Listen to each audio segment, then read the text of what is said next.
Hello, welcome to Adventures in Lollygagging. We're trying to figure that out before we started. Long said 2 rings, other people said ample rings, but apparently we're playing 1 ring as we are back after about a month. Far too few rings. Very few. It's always weird. They call it 1 ring, but there's tons of rings. There's tons of rings. It's unfair that 1 ring gets all the attention. But yeah, we're back. We've been off for 4 weeks. And in that time, we did a little run of Twilight Imperium for the Genesis system and a couple other games here and there. But we are back, and this is going to be the final arc, right? I don't think we might miss a session or 2 here or there, but we're not going to miss like a big gap, barring crazy scheduling. But yeah, I think we're going to play from here until the end, where this is episode 59. I think I'm thinking somewhere in the neighborhood of I don't know, 12 to 20 episodes left is probably what I'm thinking before we hit the end, but we'll see how things go. Let's see. We got some changes in the channel recently, so I'll mention them here. We got a couple new games that are popping up on the channel next week, next Friday, which is the 7th of July. We're starting up Delta Green, so very excited for that. And in 2 weeks, starting on July 13th, we're actually going to start doing a Thursday game for a little bit with some of the folks that I used to play games with over on Garblag. We're going to start playing some games on Thursday, and we're going to start up with Die, Fantasy Heartbreaker from Rowan Rook and Descartes. So that's another game that's popping up. And then, Steven, what are we doing on Tuesday? What's our 4th of July game? We are playing Hot Dog Princess. Think miscongeniality, but everyone is a hot dog. It's a government spec ops team going undercover at a beauty pageant. So that should be a lot of fun. Very patriotic, of course. It's so strange. That's like the exact plot of Delta Green next week, too. How did that happen? We should have really... Yeah, we crossed our wires. Did you guys share notes or something? That's so weird. It's so weird. Maybe a brain. Maybe that's what it is. Okay. Why don't we... Because... I know that if you're listening to this later, if you're watching this later in VOD, all this stuff kind of happens. But for us, it's been about a month off. So why don't we do a standard who is everybody type of deal, and then we'll kind of slowly get back into this. So, Long, can you tell us and remind everybody who's playing who you are playing? Who is Floy? Of course, I'm playing Floy, a treasure hunting dwarf at the ripe age of 71. I've had many battles here and there. I've honed my craft, honed my stealth, my scanning. Pretty adventured these days. I like how you say a ripe age of 61, which is very young for a dwarf relative to Middle Earth standards. You are very young. You're a youngin. We talked about that earlier, like way back in the beginning, how like everyone was fairly young. I think in the party, I think Daggett is relatively to their ancestry, the oldest of the party. I'm 108. Yeah, which is like middle aged. A little middle-aged, yeah. Moving on over. Listen, Steven, it's not about you, man. It was Floyd. Sorry, okay. You brought me up. I start talking. Jeez. Ashley, tell us a little about Gilly. I'm playing Gilly Kettlegrass. She is our breed-blooded hobbit. She's her mid-30s, so very young for a hobbit to be adventuring. And she's got, a couple quirks. She obviously is terrified of being hit. She's taken some big damage in her life so far. So she usually stays back and uses her bow and arrow. She's mastered the art of disappearing. And what else? She has a notebook where she keeps very detailed notes, and there may or may not be boudoir images of dwarves. Can't confirm or deny. I don't think a may not is an option. I think everybody knows. I think the secret's out. It's definitely a may. Those notes are at home now. She doesn't have that book with her at this time, so that's why it's may not. Has she added extra at home so that your parents could find it while they're cleaning up your? Oh, her mom already knows. Oh, okay, there's your dad. Yeah, she's cool with it. Okay. Good deal. Yeah. Very open family. I like to hear that. All right. Next up, Melissa, tell us about Aurelial. So Irinial is our champion, Ranger of the North of the party. She is, I think, at this point 24, perhaps 25, also young. She now wields Manozagar, which is the sword that she wields here in this game. Her signature items tend to be her kind of flip-flop back and forth between her snowshoes and her fishing net, depending on the season. Yep. And it is autumn. We're moving into winter. So I feel like those snowshoes are about to come back out into play pretty soon, if they haven't been already. So I feel like we're going to see them again. They will. How are we doing on that snowshoes emote? Wasn't that one of the emotes that we were playing? Snowshoes? Oh, it is. It's on my list. It's Yes. It wasn't up high on my list, but maybe I'll move it up for you because winter's coming. Winter's. Hey, that's a different fantasy setting. I mean, approaching in the campaign. Yeah. Hopefully our ending will be better. Next up, sorry about that. Just a random stray to Game of Thrones for no reason. Finally, we can talk about Daggett because he's been chomping at the bit. So Stephen, tell us about Daggett. Well, again, Daggett is 108 years old. A ripe old age. He's graying. I'm Daggett. I'm a dwarf captain, the de facto leader of the group. Being the older one, the wisest one, everyone kind of looks to me for which way to go, things like that. I'm not as rich and well dressed as the other dwarf of the group, but with my fancy axe Block Fong, I can pack a mean punch. Good old Block Fong, which has apparently appeared in a different game on the channel now. It has appeared in the Stephen used the exact same icon art for it in his Forbidden Lands game on Tuesdays. So clearly he's just plagiarizing me. But that's fine. And then finally, Maitreya, tell us about Taraneth. Hello. I'm playing Taraneth, Tara for short. Pronouns are she, her.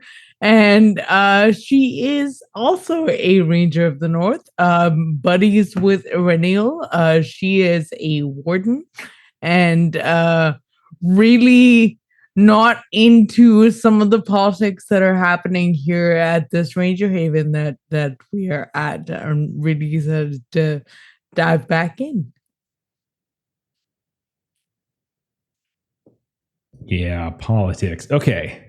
All right. Yeah. I realized when I thought it was a really good idea to leave it at this cliffhanger, but then I realized, man, there's a lot of stuff going on, like politically. No, it's so good. It was so good. Maybe I should have left it at this cliffhanger because now I have to remember all the various things that were going on. So, oh yeah. Let's say we do a summary and then we dive in. So, okay. After journeying from Tharbed, which is where we spent a very long time in the last chapter of the campaign, where we met Tara. Tara joined the Fellowship, where some of you almost died.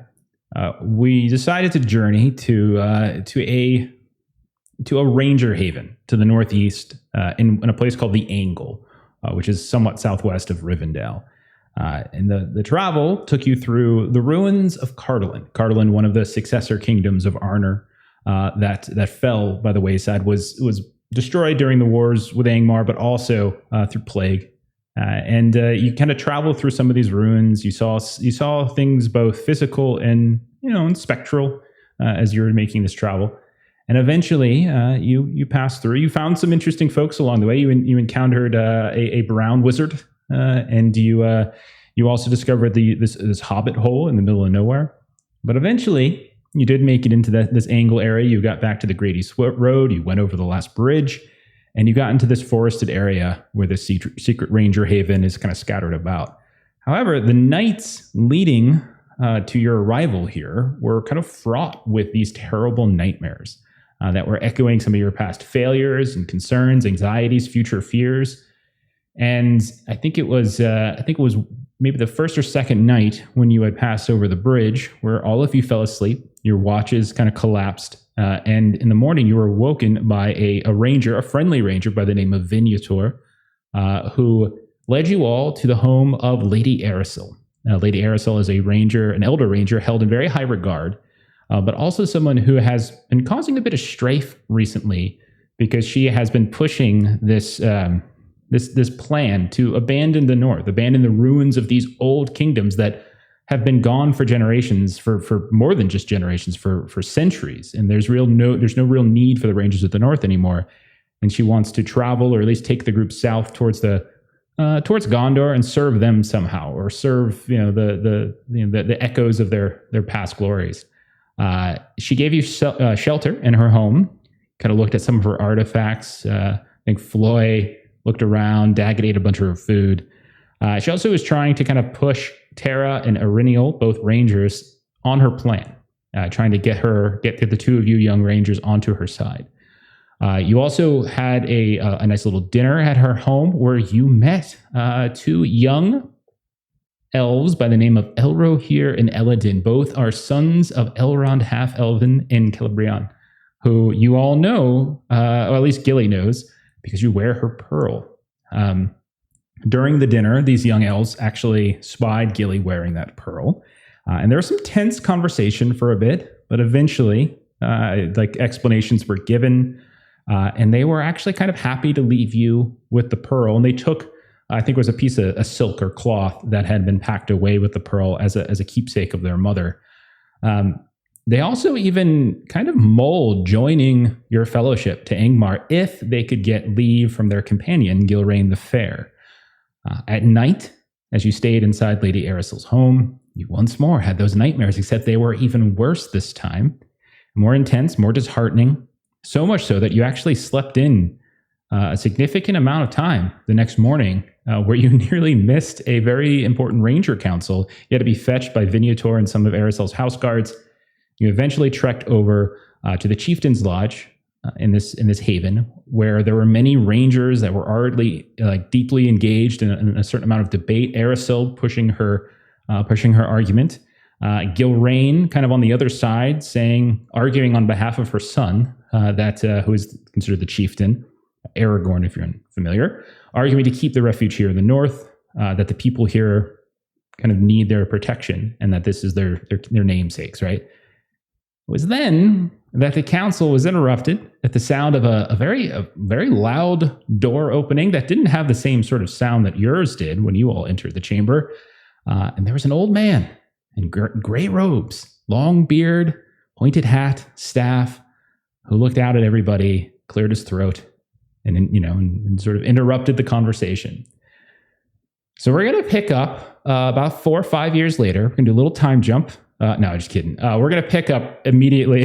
Would that be awful? Don't you hate when TV shows do that kind of crap? God, it drives me nuts. It's like, it was all a dream. It's all a dream. Is the other side of that coin. Roll for initiative as you're now in combat with Gandalf the Grey. So we're going to pick up. We're inside that Chieftain's Lodge. You have taken seats on the far, we'll call it left wall of the meeting chamber. There is a large circular table in the beginning around which there are many of these rangers, about a dozen or more that are arguing. You see Lady Arisil and Gilrain the Fair are kind of on opposite ends of this table, opposite sides from each other, allies kind of flanking them, as you're seeing two very clear rhetorical groups that are making these arguments. You can see some other familiar faces to a few of you. I would say Iriniel and Floy and Gilly. You recognize Orphan, who is not necessarily to one side or the other, not necessarily aligned himself, at least physically, with Arisil or with Gilrain. Orphan is a blind elderly ranger from Lake Evendim that kind of begrudgingly took over leadership of this refugee group. He stands at the table. You can see that near Gilrain, there is a relatively rustic-looking man who some folks have referred to as Halbarad, and he seems to be arguing definitely in Gilrain's favor. Vignator, after he seats you all, he slips in behind Lady Arisil and seems to be on her side. Opposite the wall from yours, you can see that the elves, Elrohir and Eladin, they're sitting there as well, almost restless in some ways in their chairs. They kind of they've been watching this argument in interest before this gray man's appearance. Maybe they gave a very solemn nod to Gilly as she enters the room. You can see near them, actually, another person that might be of interest. There is a hobbit with aging blonde hair who seems to be scribbling or sketching into this unfurled parchment in her lap. But all has very much gone quiet as all eyes have turned to the entranceway where this old man stands in robes. And in the silence, and he's got a not unkind look on his face. He looks mildly embarrassed. But it's Gilrain who actually speaks up, and she has a very sincere smile on her face. And she says, "You are late, Gandalf." And Gandalf clears his throat, looks around, and he says, "I have said this before. I'll say it many times again. Wizard is never late. My lady Gilrain, they arrive exactly when they mean to." And then it's actually Lady Erisel who then speaks up with a little more annoyance in her voice.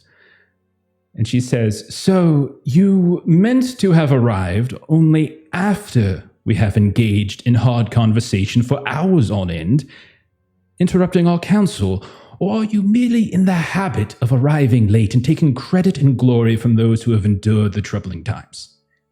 And almost like a record scratch as the silence just wafts through the room once more. And Gandalf and Lady Erisel have this intense stare-off for a minute, but she doesn't back down at all. She does not back down from this old man. Now, most of you have no idea who this old man is. It's just this old man just walked into this room.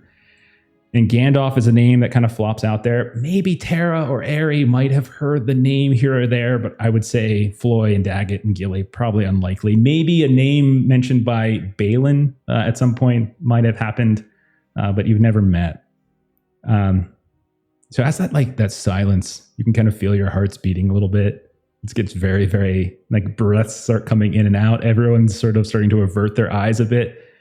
And then finally it's Gilrain who speaks up once more, and she's just like, "Perhaps an interruption is exactly what we need, Lady Erisel. Let us break for refreshments and to clear our minds. We'll reconvene in an hour, when we'll resume our discussions and open the council to new business."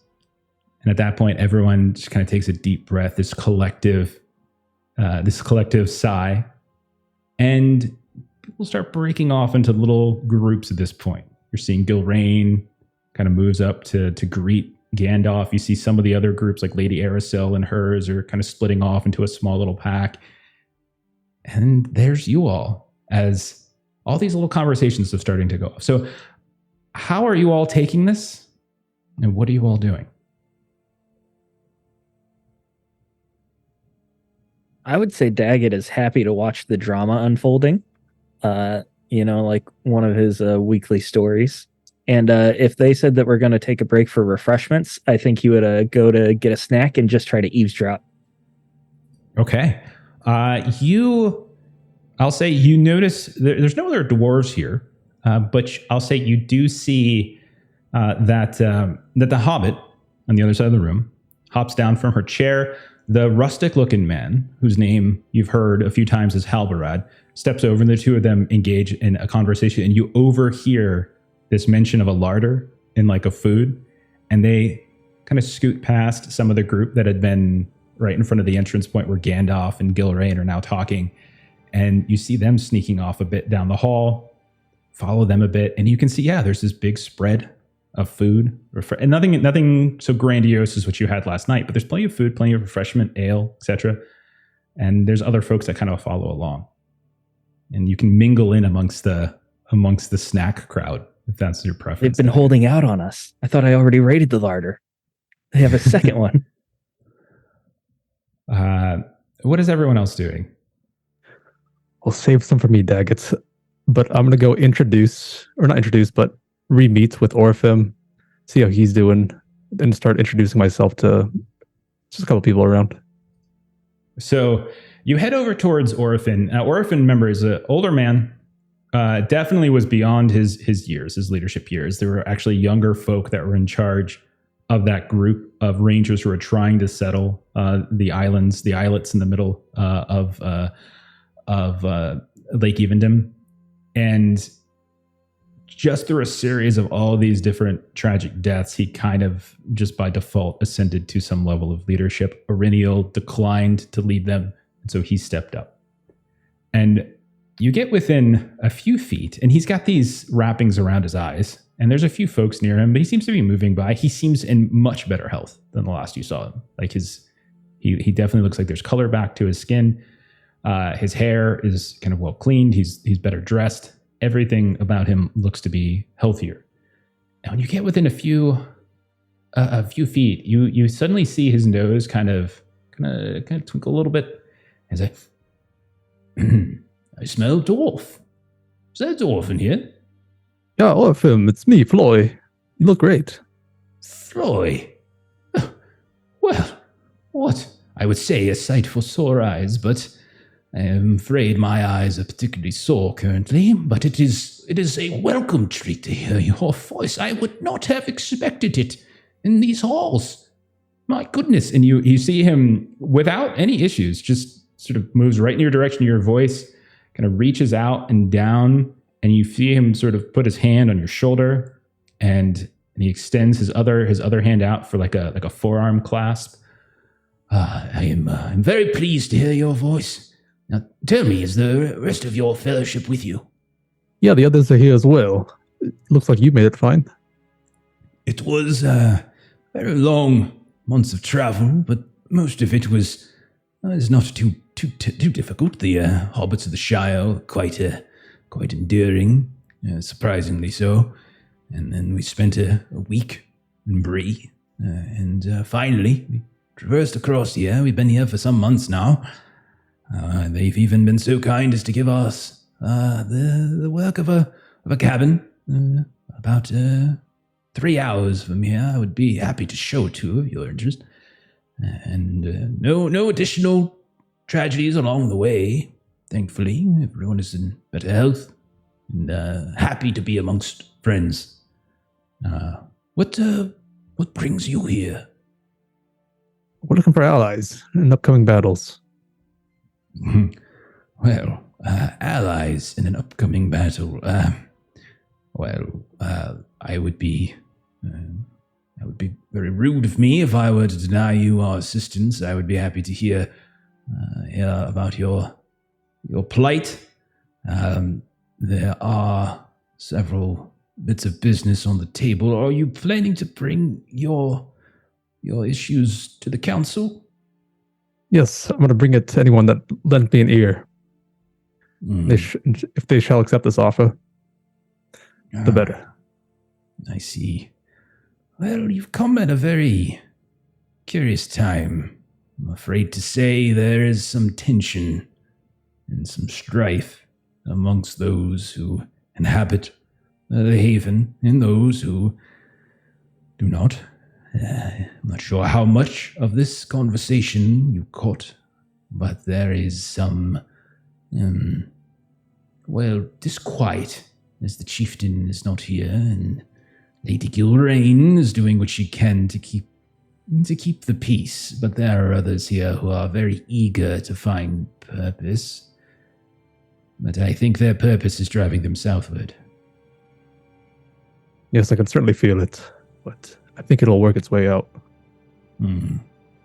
Perhaps it will. Perhaps it will.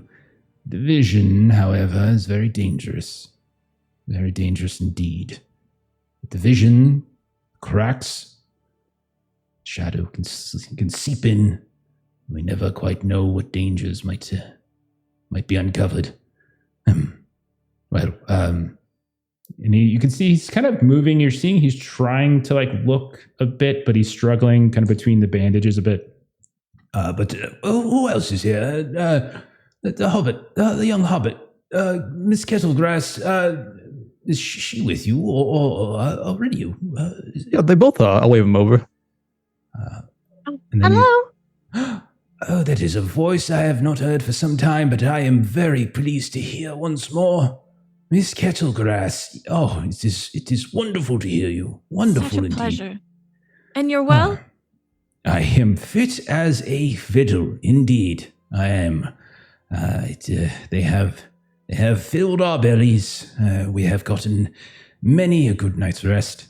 The dangers here are not as, well, there are some, of course, but not nearly as total and as existential as the creature in Lake Nainuial. So, yes, it is much, much safer here. Good, good. Did you know there's another hobbit here? This is the second hobbit. I heard. Do you know their name? I was going to introduce, but she seems to have slipped out of the room. Yes, I do. Miss Stonesinger, I believe, of the Shire. Well, late of the Shire. I believe she is ostracized, self-imposed exile. I'm not entirely sure of the story. She's a friend of Halbarad. That I know. He's a fine man. Fine man, if in need of a very good bath, but yes. I will certainly have to make an introduction. We did come across a hobbit hole on our way here. I presume maybe that was her home then? I could not say. I'm sure she would be happy to speak with another of her kind. It's so rare to find you out in the world. It's true. And is Renewal or Sorendir? So Aurenial had heard Floy sort of kind of call over, and so she's like looking over at Gandalf and looking back and looking over at Gandalf, and she kind of drops her head and kind of walks over. Very good to see you again. Ah, that is a voice that pleases me to hear. You've done well. You are here. We've taken different paths, but we have rejoined. I'm glad to hear your voice, Rennie. Are you well? Yes, it has been quite a trying several months since our paths crossed. I have to say, I am very thankful to see you here. It was much longer than several months, actually. It's been quite some time. Time passes, does it not? Yes. How long have you been in the Haven? Our paths have not crossed. I have not heard news of your arrival. No, just we arrived very recently. We took quite the long way around. We actually came in from the south. From the south? Last we saw you was by the Lake Evendom out west. Yes, we've traveled quite far and wide. I will be happy to hear the stories. I can't say the telling of them will bring much joy, but I agree that the more we share our story, the more informed everyone will be. It sounds very grim indeed. My voice is a bit parched. Don't mind me, I'm going to get some refreshment before conversation begins, if that is all right. I believe, and you can see he's sort of reaching out, and there's a kind of a young woman, probably in her, a little bit older than you, Aurenial, maybe in her young 30s, who's nearby and kind of slips an arm under his, and like, there we go, yes. And you can see he's like, if you care, of course you can come with, but we're going to get a little small replenishment. That's all right with you? Yes, I would never say no. Yeah, excellent. So he begins to leave the room. What's Tara doing in all of this? Where did we see her go? Sorry, I was muted and having a hard time unmuting. So Meta, I wanted to have everybody have their conversations with various folks. So I'm really glad that's happened. But I think Tara's just kind of internalizing a lot of what Arisel had been saying, and given how reverential she is about Lady Gilraine, I think she's heartened to see that she's on the other side of the argument to Arisel.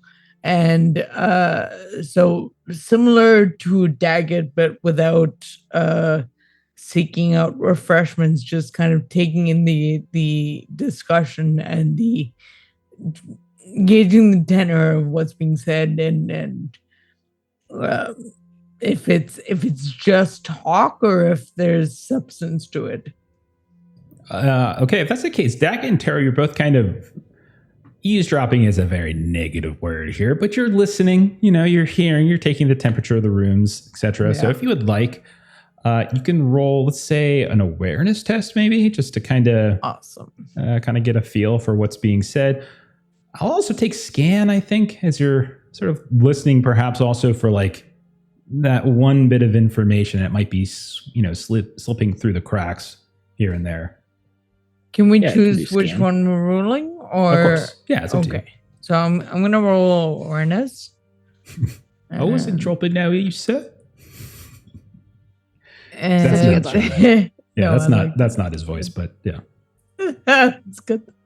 It's a 21 with 1-6.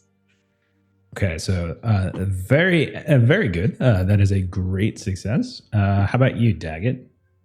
Yeah, I failed and rolled a Sauron. Oh no! You really were dropping no boy. eaves. Oh, boy. It's great to be back in the game, you guys. I I think forgot I'm I going have to to take keep off track of now. those. Okay, there we go. All He's right, keep like track of those. That's a leaning big against number. the wall and he tries to lean too far and just falls over. Okay, so well, let's start with Tara because you passed. You were successful.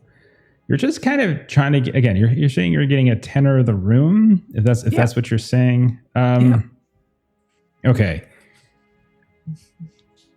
So definitely, if you're lurking a bit or trying not to necessarily sound like you're eavesdropping, but you get the sense that Gilrain and Gandalf are very happy to hear one another. But you're feeling, I would say, the sense you're getting from Gilrain is that much of like there's probably a not a dread but a frustration that is bubbling up that is barely coming through, and Gandalf is trying to kind of keep her calm, keep her focused here and there.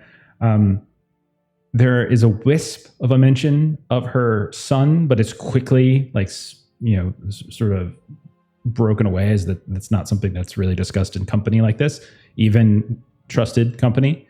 But you're getting the sense that there's definite frustration with how Arasil's handling it. The absence of Aragorn, the chieftain, is certainly, and Gilrain too, who lives in Rivendell, has done no favors to the position of remaining in the north, and that Lady Arasil is actually growing. She seems to be winning. The tide is turning in her direction, mainly because she's present, and everyone on this other side is sort of not present. So it's easy for them to say we should stay here and range and protect when Aragorn isn't even, from what you hear, isn't even in Eriador, isn't even in the north. He's somewhere else, and Gilrain spends all of her time in Rivendell, only coming here every so often to pay respects to her husband. So there's definitely that concern. And I would say because you got an extra success, the other thing you've heard, I'm trying to look if there's like another little nugget I can give you. You've heard as well that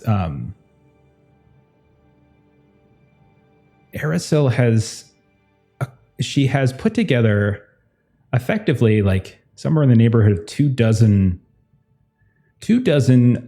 of age, like warriors, people who are capable, not older like Orphan, not younger like children, but people who are capable right now as like a mercenary group, as a guard group to travel south. And there's ample discussion of it, specifically of that. So I would say those are the things you're hearing. It sounds good on the surface, like Gilrain is definitely trying to keep up appearances, but you're getting the sense from both her, listening to her conversation and maybe some of the others, that things are not moving in her direction. Can I ask a question to clarify? The purpose of heading south, and you may have already shared this. I'm sorry, but been a month if you have. But is the purpose that Arasil is saying, the motivation that we should go south is that we are wasted here and nothing's really going on, so we should go down and make some scratch while we have the time, rather than this is no longer our fight and we should not be fight. Like she's ignoring. Is she ignoring the shadow, or is she saying the shadow doesn't exist? She is not. It's not necessarily like a monetary or wealth issue. It's more of a, like, her argument has been that that Arnor and its petty successor kingdoms, they are ruined, and they have been ruined for centuries, and they are not coming back. And staying here as pretend defenders of a realm of kingdoms that don't even exist anymore is a waste of their time, and that they should find better purpose down with Gondor. And while they maybe, Got it. it's the Southern Kingdom, but it's better than nothing, better than defending ruins. Got it. Thank you. Mm-hmm. Then let's talk about Daggett. Daggett, at a certain point, you hear the sounds of voices. You're moving about this buffet table that's set off to the side, snagging like fruits and vegetables, and you see some meats and such, pouring some goblets filled with ale. It's just frothing over, and you hear voices coming, and the door opens, and once more, it's that man in gray, and you can see that Gilraine. They're like arm in arm. She is an older woman, but she is she's definitely looks like elegant, almost royal-like, like royalty-like in the way that she, her stature. And everyone does seem to kind of look at her with that kind of reverence. And then, this Gandalf guy, whoever that is to you. Daggett, while you're eating, you feel eyes on you.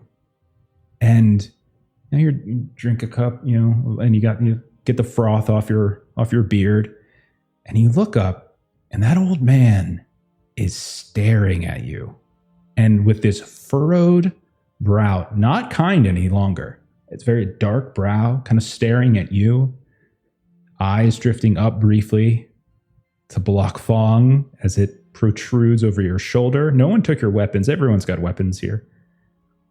And just kind of staring at you, raises an eyebrow briefly, and then kind of turns back to his conversation and puts a piece of cheese in his mouth. But you see, once more, his eye looks over in your direction as this happens.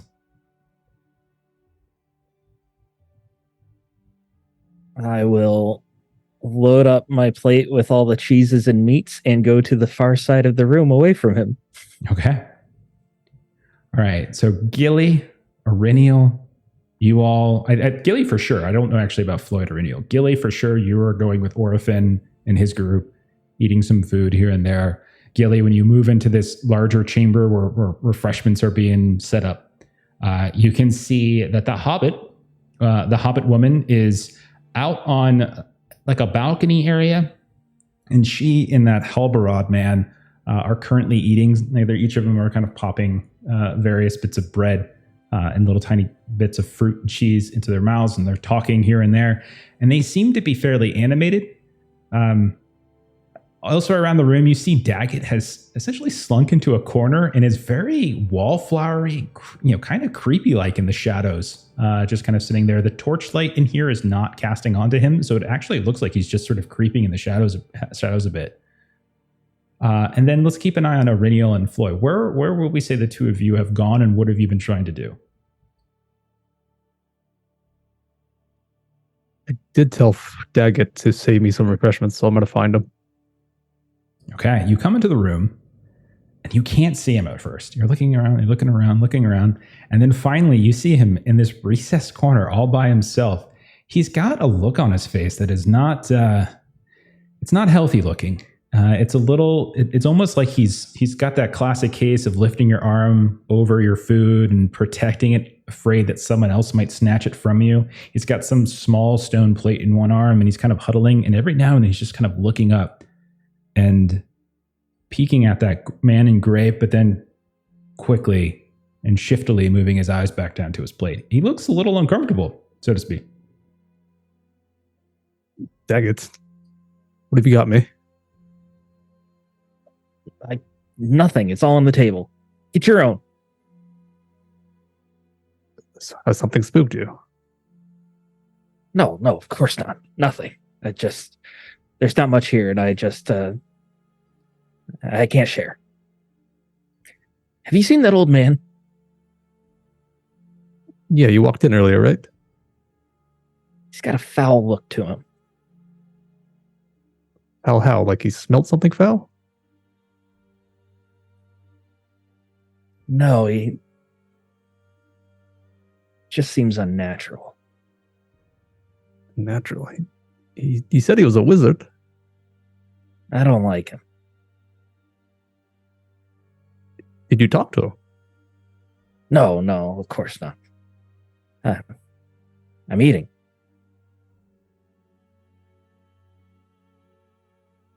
Get out of the corner. Come on. Show me where you got that. All right, let's go this way. And I start going like the longer way around the room. As you go the longer way around the room, you kind of drop something on the ground. You reach down to pick it up, and you start moving, and you bump, and you thump right into somebody, and it's just gray right in front of you. As your head looks up, you see a relatively tall old man with a gray beard looking down at you with a very stern look on his face. "Pardon me, Mr. Dwarf. What brings two dwarves of the Blue Mountains out this way?" And there is this Gandalf fellow kind of looking at you curiously, kind of doing some kind of, like, you can see his mind is kind of racing. You don't know what he's thinking, but he's standing right in your way, and he was surprisingly sturdy when you bumped into him. Our feet and our ponies brought us. What is it to you? Well, that's not very courteous. How about you? He turns to Floy, but still somehow manages to keep like one eye on Daggett, like looking at the corner of his eye. Pardon my cousin Daggett here. Our fellowship just found our way here to reunite with old friends. Indeed. What friends of dwarves are here? Our fellow rangers. Fellow rangers? You count yourself among them? Oh, no. Some of our fellowship do.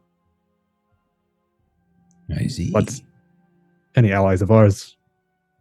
Potential allies.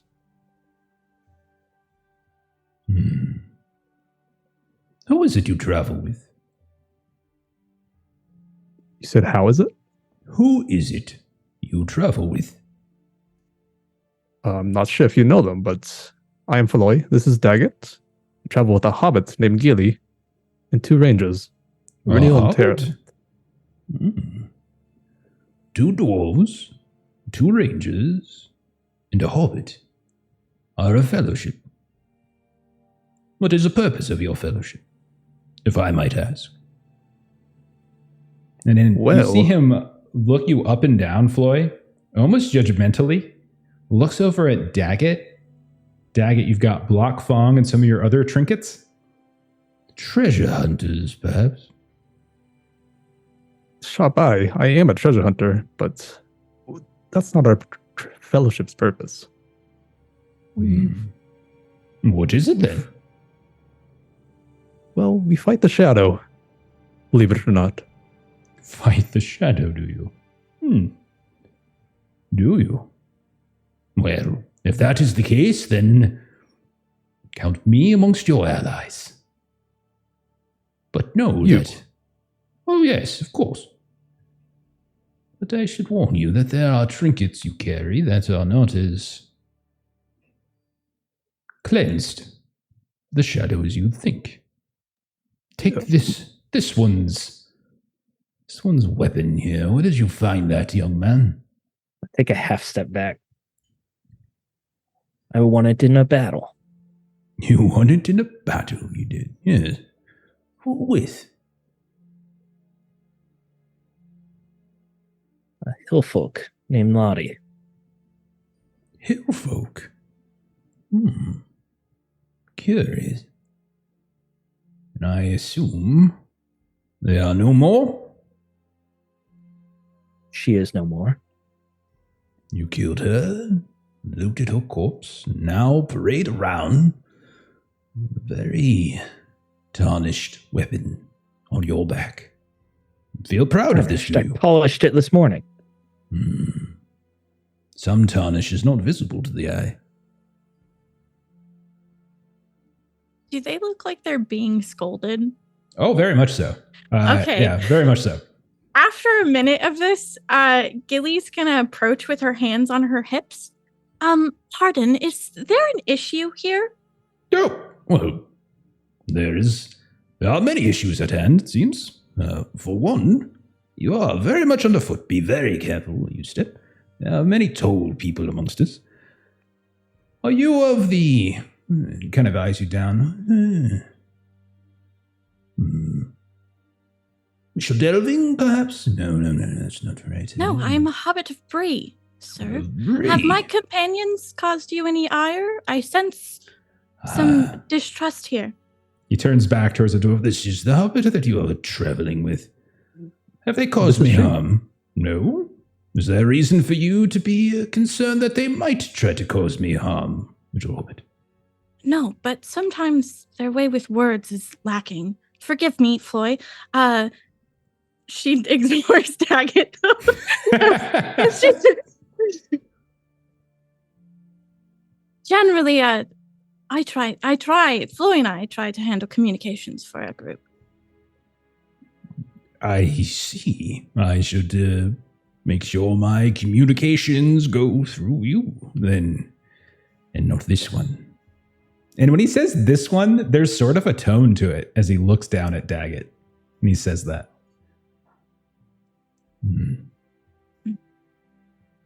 Well, and what was your name again, young lady? I am Gilly Kettlegrass. Pleasure to meet you, Gilly Kettlegrass. My name is Gandalf. Pleasure to meet you. Will you be on the council? We do have concerns we wish to present. Oh, this is a ranger council, and I am no ranger. Oh, you said you were a wizard? I said nothing of the sort. I am just an old man with a walking stick. Healy, he says he's an ally. Stop. Like with it, really. Oh, okay. Well, I suppose. Are you a scholar as well, then? As well. Does that mean you are? Of course. I shall be happy to hear what you have learned. What is your focus? I'm still rather young, so no general focus, but at this time it has been all of our encounters with the shadow. That is a very, very general and broad category. Yes, so far we've had far too many encounters with nameless things, I must say. Nameless? How does one chronicle a thing that does not have a name? By deeming it nameless. It's far too great to have one. Seems very circular, I think. Well, I shall be curious to hear some of your stories with these nameless things. Yes. Well, I am sure my companions are very hungry. Would you like me to gather you a plate as well, sir? No. That's very kind of you, Miss Kettlegrass. I would be delighted. Thank you. And she does what Gilly does, and she gets the dwarves at a table, and she helps pile food on them, and she gets her own, and she visits Gandalf and gives him a plate. And just kind of hovers. Okay. All right, we'll cut over then. Tara, go ahead, Daggett. You got something? As like we're starting to split off, like Gandalf is getting some space, Daggett would turn to Floy and just say, I find these wizards to be quite rude. All of their kind. Have you met many before? We met the brown one and now the gray one. There can't be many more, can there? They seem odd, but I've seen no ill intentions. I'm not so sure. And then I'll go and help myself to more food. Eat my problems away. Okay. Yeah, eat your problems away. Okay. Know that feeling. Tara or Irenial, what would we say the two of you are up to in this little social dynamic? What's going on now? Tara's been pretty focused on what's happening with the Ranger project, so I don't think there's anything too different than what I had done before. Certainly, Murnil, if you have something. I think Aurenial would have been, she was genuinely pleased to see Orphan, but wasn't particularly comfortable in that interaction because she did know that she had to make a choice. And so she did sort of kind of slink away from that kind of once that was over. And so she probably would have tried to kind of go over to the interaction with Gandalf and probably came in a little too late. Okay. So you come in as like Gilly sweeps them away, sets the dwarves off to the side. She sees you, motions you to join the dwarves at the table. Mm-hmm. Okay. Is anyone else looking to do anything or visit with anyone? Or is it just food, dinner, and then, or whatever this is, afternoon, and then eventually back to... Is anyone looking to try to accomplish anything before the council is remade? If there's time, introductions to the Hobbit, but... If you would like to, yeah, sure. So, okay, we'll say you leave the dwarves unprotected, wander off onto the balcony where you see both, you see this man in his sort of, again, rustic-looking clothing, not unlike, the way you've seen Talendil, but Talendil certainly had a sort of a more stately look to him. This guy looks a little bit more, a little more rough and tumble. He turns to look at you, and you can see the eyes of the Hobbit go very wide. And she says, "Well, look what we have here. Well, hello there, Hello. fellow Hobbit. I'm Gilly Kettlegrass. Gilly Kettlegrass. I'm Bailey Stonesinger. Pleasure to make your acquaintance." I could say the same. I was very surprised to see you across the room. Well, just think of the surprise I felt when I saw you walking in with your dwarf friends of all things. Who brings a dwarf to a ranger council? Rangers and a Hobbit. Fair enough. That's exactly correct, I think. Well, what business do you have here? We came to check in on Orphan and the group from Lake Evendem. I'm afraid I'm not too familiar. Orphan. I think he's the old man with the trouble Yes. seeing.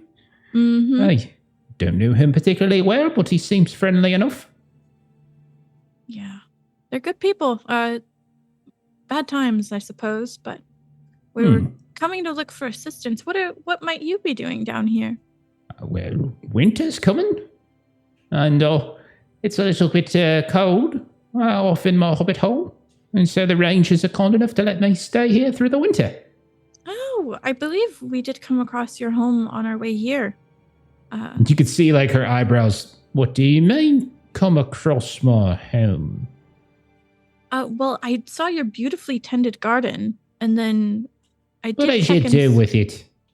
Did you get your dwarven grubby hands all knocking my flowers over? Oh no! I made sure that they stayed properly with your beautiful garden. But we were worried that perhaps it looked like you had left for a while, so we tried looking for you. But I'm glad that we found you here and you're safe. Oh, I see. Do you make a habit of wandering into people's homes when they, go out for an evening or a small little visit to friends on the other side of the Shire? Do you do that often? We've been out in the woods a lot, so coming across a home was with no one there was a little concerning. I see. So, you're wandering through the woods. You come across a person's home, they're not there. And so you decide to just go inside, poke around, look around, do this and that, mess all sorts of things up. Is that what you're saying? Oh, no, I just peeked to see if you were there and you weren't, so we stayed outside. Do we know each other? Now, thankfully, but I What, not do then? apologize for encroaching upon your territory. And you hear like a clearing of the throat. Bailey, you're being rude.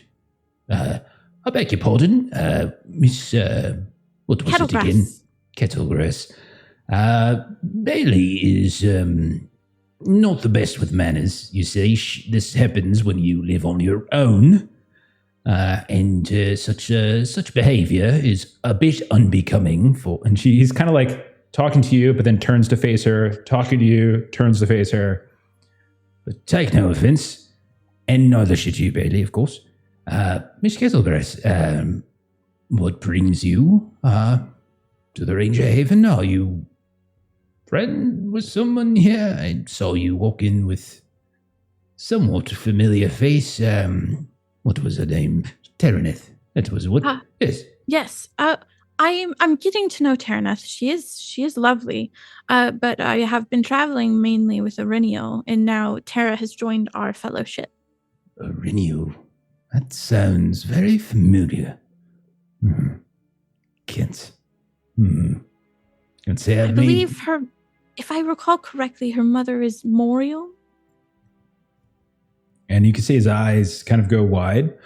Of course, yes, indeed. Oh, I have not seen her since she was a mere babe. And he kind of holds up hand like a fish, like this this big.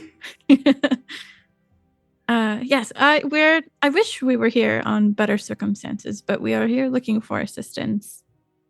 Assistance? With what? It's a heavy topic that we will bring upon the council, but our journey to the north to Well, we are in the north. Further to further north. Yes. There's not much up there, but bad memories and waste. The loss of people if you go a certain direction. An active shadow. Active shadow. I want to kind of just back up a bit, like the way in which like the rhetoric of like throwing shadow out there like this is very like it's super generic. It's sort of like, you know what I mean? So it's just like Gilly's trying to be coy about it without letting out too much, but she's also trying to be honest. Okay. All right. I mean, he'll just sort of raise an eyebrow at that, but probably won't engage in it much more if you're just dropping like generic stuff. Like he's a ranger, so like dealing with this kind of stuff is like not really it's his business. So he's. Well, I wish you luck. Perhaps there's somebody within the community who could lend aid to you if Tereneth and Aurenial are incapable. Perhaps they can find some others. Yes. Well, tell me about yourself. What? About me? Yes. My post is by the Shire. I couldn't help but overhear you are not of the Shire. Ah, yes, no. I was born and raised in Bree. In Bree? And you can see, you hear just like this, oh, that explains it. From like, hello. And she just sort of rolls her eyes and puts a big old chunk of cheese in her mouth. That explains it. And he just, quiet now, don't be rude.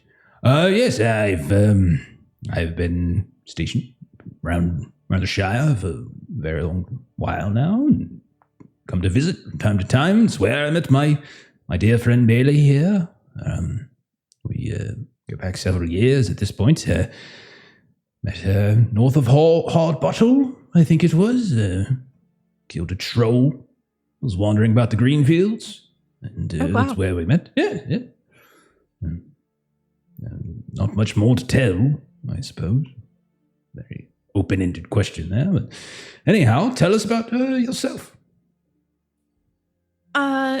And Gilly does kind of give like a condensed version of some of our adventures so far, mainly up until we met like up to like Evandem, like that sort of adventure.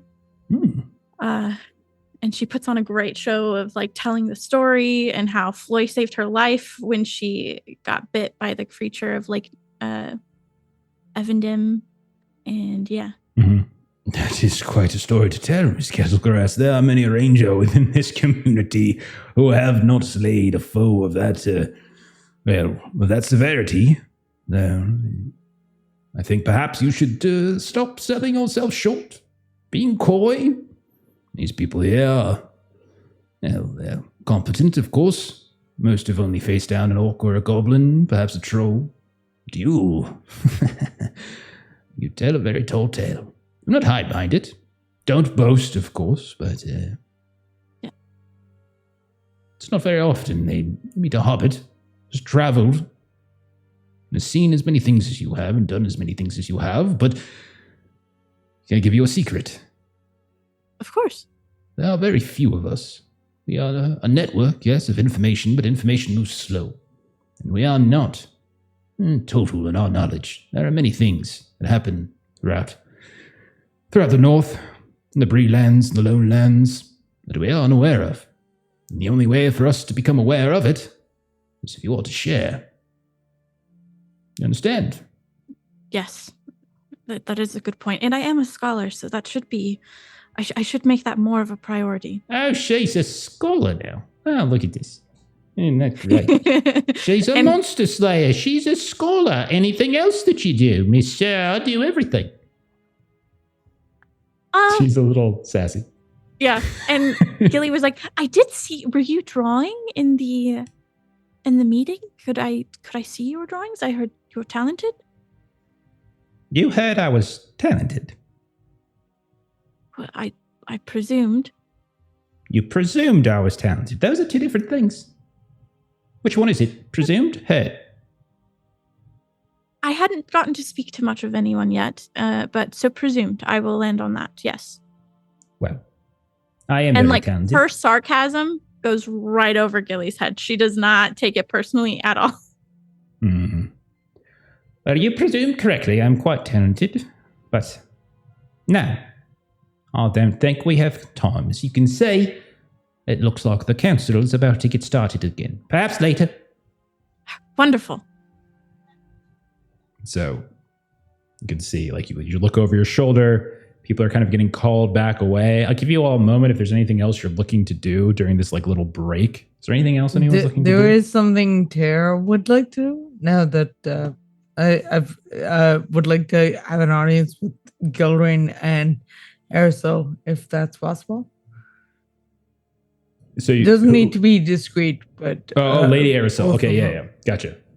Sure, yeah, you can probably meet up with her. Yeah. Can I meet up with both of them or just Aerosol? Who was the second? Lady Aerosol. Gilrain? Who else? Gilrain at the same time. Bring them together at the same time. They've separated. I would say. Yeah, they do seem to be keeping. Then I will go see Gilrain. Okay. How familiar are you with Gilrain? How much have you met? I know. I've met her briefly, but I would say not more than an acquaintanceship at best. Okay. When you walk up, she turns to you. She smiles with recognition, and she says, "My dear Tereneth, thank you for joining us. I was not aware that you were in the Haven in the community. It's a pleasure to see you again." It was not planned. I am glad I'm here as well. May I take a few minutes of your time? I would not ask if it wasn't important. She looks around at this point. She can see that some of the group are starting to break up. Moment or two, perhaps. We do have business to attend to, but I have a moment or two, of course, Tereneth. What can I do for you? I will be direct and quick. The reason I approach you in this moment is that I have joined up with Ireniel, who you might know from her work as recent as saving Orphan from a nameless thing, and several other things. And she travels with the companions that assisted her in that fight. We have formed a band and have found that there is a growing threat that requires our that requires our attention, and the presence here is really a stop towards Angmar. We head there to fight potentially one of the lieutenants of the Shadow, and that is not a fight we can take on by ourselves. And I know that there is a force 12 dozen or 2 dozen strong that has been created to head south for Aristo's ill-advised venture. But I would like to know if there's a way for us to discuss perhaps having at least a portion of that force, if not that force in full, join us in our fight before they head south. So she's got a goblet in her hand, and she sipped it, and her hand just kind of now hovers in front of her, and a goblet hovers kind of in front of her face. Well, you asked for a moment or two. You are not kidding, are you? That is very serious story you have to tell. One that I imagine there are more details I would like you to share. Yes. I did not want to bog you down with those details now, but I certainly will not hide any information from you should there be more time to discuss this. The council is opening up new business after our recess.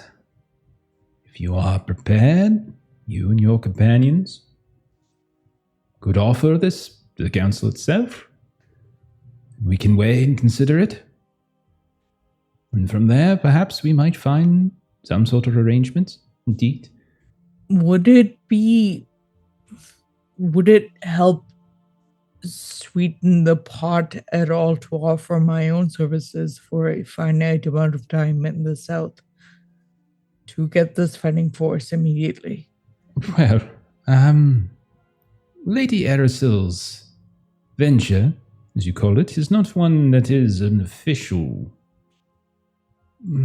agreed upon task. It is her own doing.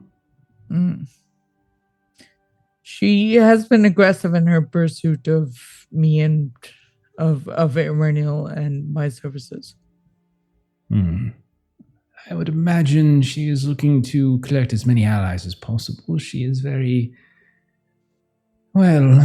anxious. She toils here, looking for purpose, looking for duty, looking for something.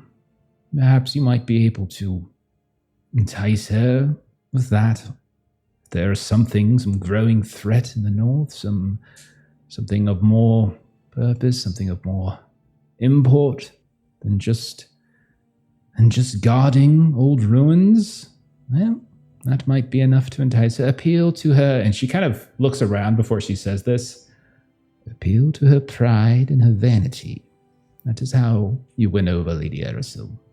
She likes to think of herself as having great importance. She does. However, it is not in reality as large as she seems to think so. But if we entertain it in such a way, she is more pliable. Tara has a small voice. Like, I am very good at pleasing. And she is almost about to say pretend autocrats, but she decides not to. and so she kind of trails off. But Gilrain is smart, and I'm sure it can read between the lines.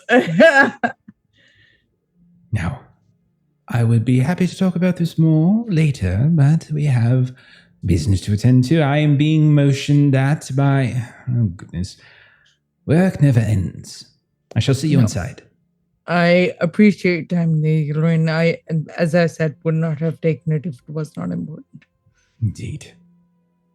And she gives her leave. And you see everyone starts to kind of funnel back in. Again, anyone else? Can I go find Gilly? I'm so sorry. Just to wrap this up, can I go find Gilly? Yeah, Gilly is, I mean, probably still on the balcony as like Halbarad and Bailey start to move inside. You can probably see Gilly getting ready to come inside as well. Cool. So just to finish up this little piece, I'm gonna share with you what has just transpired. And I'm going to suggest or saying that you spin tales better than any of us. If you can do so appealing to Aristo's pride and vanity, I will certainly assist in that endeavor. But do you think perhaps you can lead us in making this request? I do believe we were intending to present our plight at the council. Yeah, I'm specifically sharing that piece about how to frame what you need to frame. Yeah. Which and which Gilly was like, okay. That's it. Thank you. Floy or Daggett or Riniel, have you been wanting to do anything before we move forward into this council meeting? Before the council's Riniel called, would've- I'll just pocket as much cheese as I can for the council. Amazing. Actually, you have a moment where you're doing the same thing and you look over and there's that man in gray and he looks at you, but he's literally doing the same thing. And so you just kind of exchange a glance and go about your business. Daggett or Riniel? So for Aurinial, once Tara had kind of chatted with Gilly, Aurinial's going to kind of stand up and kind of whisper to Tara. And she kind of gestures in Gandalf's direction and kind of like, we know who that is, right?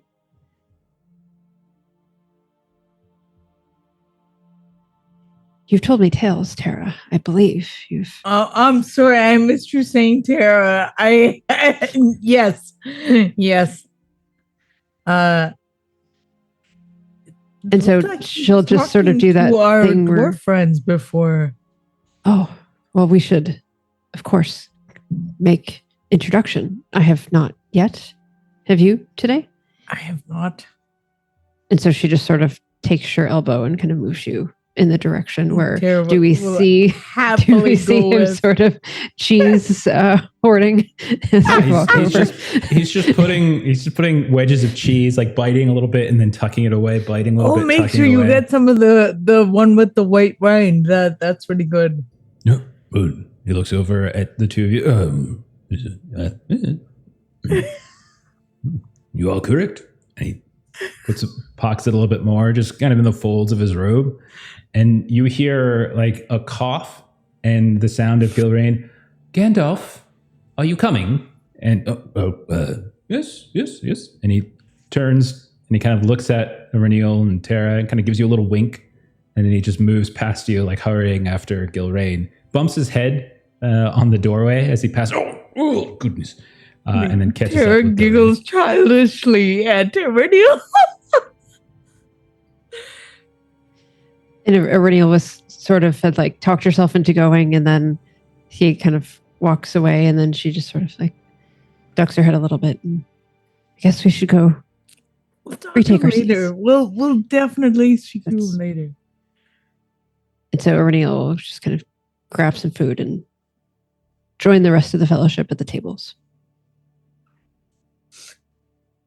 Okay. Daggett, is there anything you wanted to do between the time in which you got scolded by Gandalf and the time in which the council starts? Nothing major, but I think Daggett would have been a little annoyed that Gandalf had the gall to come up to him and scold him. But at the same time, Daggett wouldn't have the gall to go back up to Gandalf and restart anything. So I think just like how Gandalf was watching him across the room, Daggett would like go from shadow to shadow and just watch Gandalf to like see what he's doing this whole time. Just kind of stalking him from afar. Go ahead if you would mind. And even if you do mind, I don't care. Roll a stealth test. All right, stealth. Roll a stealth test. Let me know how well you do. Come on, Amazing. Danny. Ronique, thank you so much. Thank you for that sub. My dice are failing me. That's a failure. Okay. So you're kind of following along, moving around this big old buffet table filled with food, trying to hide in the shadows and such. And you're a few feet behind him, and you kind of, your hands start to shake all of a sudden for reasons inexplicably, and you find yourself once more dropping whatever it is that you were holding, and it makes this huge clatter, and suddenly everyone's eyes turn and look at you, Daggett, including Gandalf's, who's just staring down at you. Careful, Dwarf. Very careful. And then he just sort of walks past you, barely paying you any mind. Daggett's face, you can't see much of it between his helm and his beard, but the cheeks go bright red with shame and embarrassment. And he starts like scraping the food back onto the plate and realizing he had so much food that just sprayed everywhere that after he gets like half of it, he just in a huff like picks up the plate and just leaves, leaving the mess where it was. As you kind of hurry past, you catch something out of the corner of your eye, like your peripheral vision. You just see a shadow on the wall, kind of cast by some torchlights. There's some sconces here and there, some lanterns and stuff on the inside. There's still a little bit of sunlight coming in from the balcony where Gilly and Bailey and Halberad were, but like you're kind of more in a hall as you work your way back to that council room. You just see like this shadow just move inexplicably. It just kind of makes no sense because everyone's walking past. You can see like obviously different heights are going to be these different sizes here and there, but there's one that's just kind of bends a little oddly, and when you turn to face it, it looks normal. But at the corner of your eye, just things shift and move slightly differently. I think I would notice it, but I would still be too embarrassed and flustered to really take heed of that, and I would just keep going. Okay. So after a few moments, everybody, one way or the other, gets brought back into this council chamber with a very large circular table. You can see there's like chairs along the side to which you all are sitting. Bailey is sitting on the other side. You see Elro here and Eladin, very pissed off because no one went and talked to them. Sit down with this like totally like emo anger face on. And then you can see that Gilrain and Lady Aracel, all the people around there are now actually sitting. So these chairs have been pulled up with these high backs around the table. And you can see conversation begins, and there's a couple folks that kind of introduce various bits of business. A lot of it is kind of mundane work, and they're kind of going through some issues, some observations, rangings, things that were observed. Groupings of orcs or goblins here. A troll that was kind of wandering out of the troll shaws to the north that caused some trouble here and there. Very simple things like that. Messages from Rivendell News, things like that. Elro here and Eladin come out and they kind of deliver some communications to certain people. And so a lot of that is very sort of business-like, as it looks like they're avoiding kind of diving back into the conversation once more. And at a certain point, Gilrain kind of takes her goblet and just stamps it against the table ever so slightly. I beg your pardon, Council, but I believe we have business from Terraneth. Terraneth, could you step forward, please? She kind of looks over at Terra, and all of you, you're sitting next to each other. She does so. And beckons her friends. Now, we only had a moment or two, but your information seemed to be very urgent and very concerning. I thought perhaps you might share with the rest of the council. Thank you, Lady Gilrain.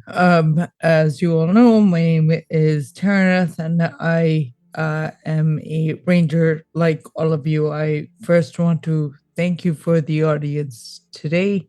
Tara then goes through whatever formal pieces need to be done to make this like really official, and will then say, as much clarity as I would be able to offer, I would actually much prefer in this moment to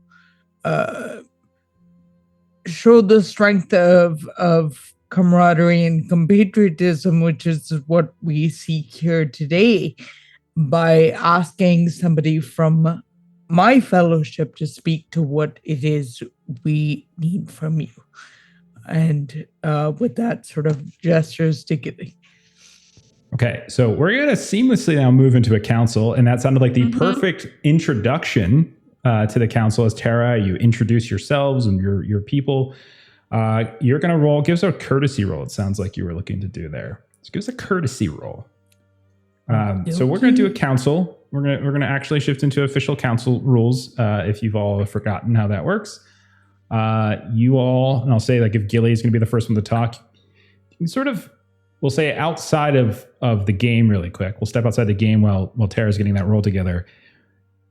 As you're about to speak to this group of very distinguished individuals, Gilrain, Lady Aerosil, Gandalf, the frickin' Grey, various other folks, what are you hoping to gain?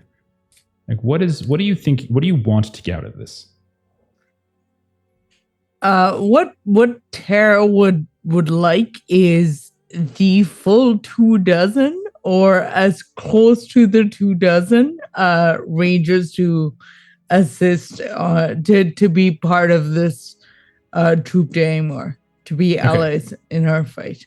So you actually want like troop reinforcement, like fighters. I want allies. I want allies for Angmar.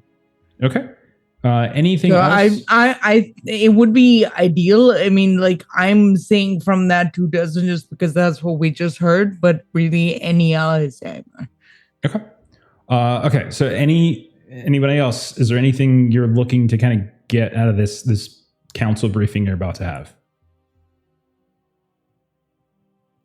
I think like that, and then just to generally bring it further attention just how bad things have gotten to people, but emphasis on needing assistance because things have gotten so bad. Okay, so it's just assistance. Yeah. Okay, all right. Anything else? Like you're just looking for actual reinforcements with some ranger scouts and fighters and things like that. Okay. Mm-hmm.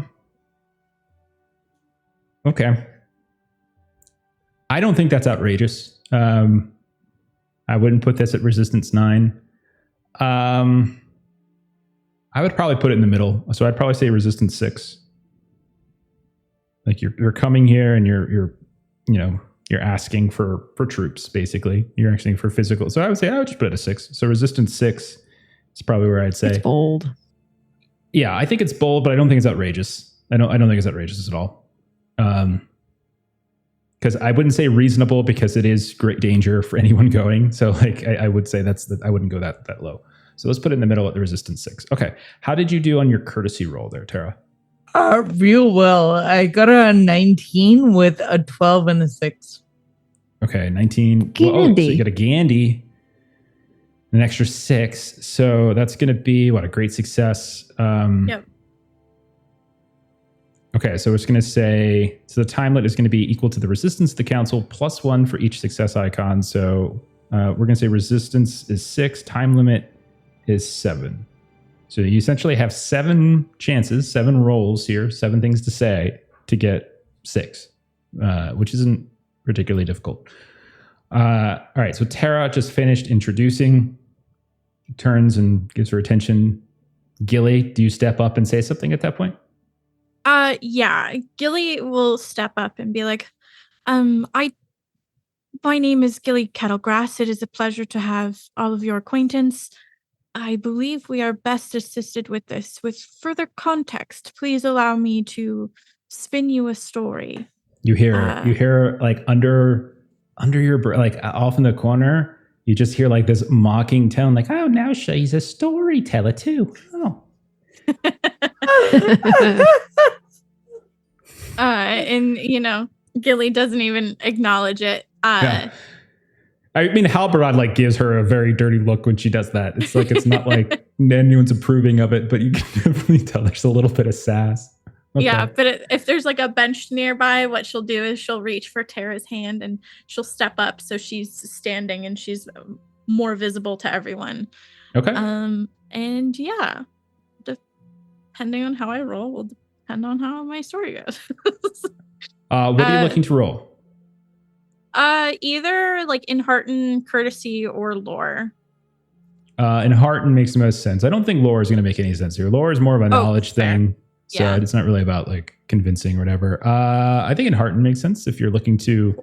Well, in Hearten, what is it you're looking to say? You're just going to tell your tale, tell the story of the fellowship. Is that what you're looking to do? She wants to paint the story, basically, like give further context of the issue of what we encountered when we visited to try and assist the people at Forlond, and give basis of why we are returning and why we need assistance to return, and how a consequence of us not being able to deal with it the first time, that forces of evil like the orcs and such have been traveling further and further south, and then explain what we encountered at Tharbad is basically the chunk that Gilly is narrowing on. Yeah, I mean, in Hearten is really more about trying to uplift.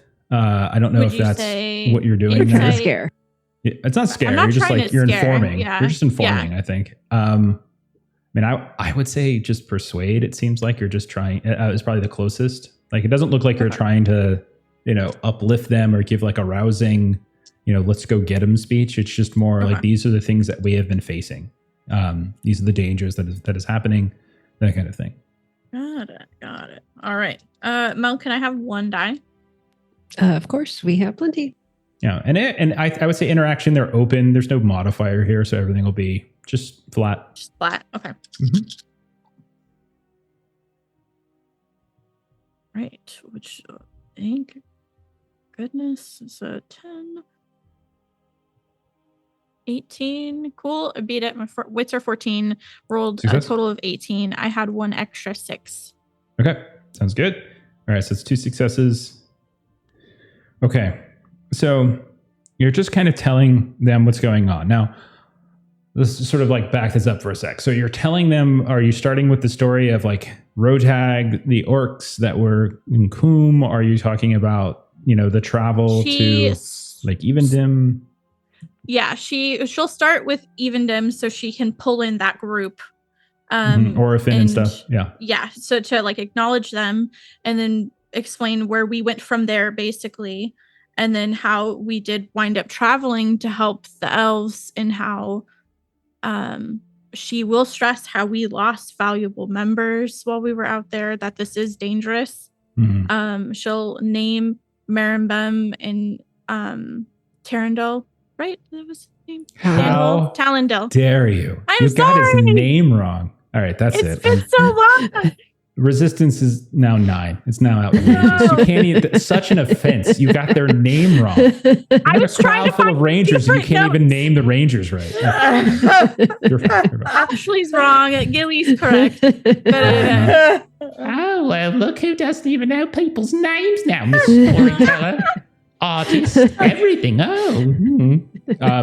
Okay. So what we see, we'll say this. We see like this little montage as like Gilly, you're standing on top of the seat. You're telling this story. People are paying attention. Everyone's respectful.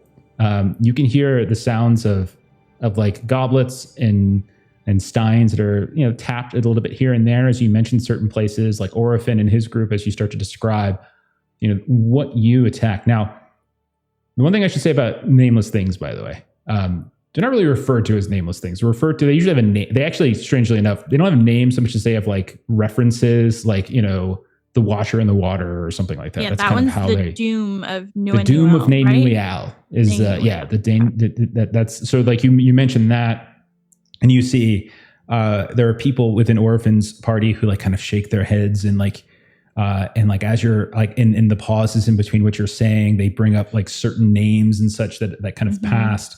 And you can see like they help you like along the way, like they just add here and they don't interrupt you, but they're just kind of adding extra names here and there, people who passed, and you're getting kind of rapt attention. The mention of Talendil and Marimbin, the crowd, people in here, everyone knows those names at the news that they have fallen. Is is quite troubling, and you can see there's a significant shift in the mood of the room as everyone's eyes go kind of downcast and sad. You start mentioning Forlond, and you can see that the normally ill-attentive Elrohir and Eladin suddenly become very interested as you start talking about, Lady Ortolos, and you start going through the troubles that the Forlond elves were having with their memories kind of being messed around with. And then you bring up the loss of, I assume, Sorendir at some point as well, right? Mm-hmm. And you can see they kind of suddenly are at rapt attention. Whereas prior to that, they were being respectful, but now they're almost leaning on the edge of their seat, listening to this. And as you look around the room, everyone is paying Gilly great attention. Even Bailey Stonesinger at this point has kind of stopped her little heckling and is being respectful.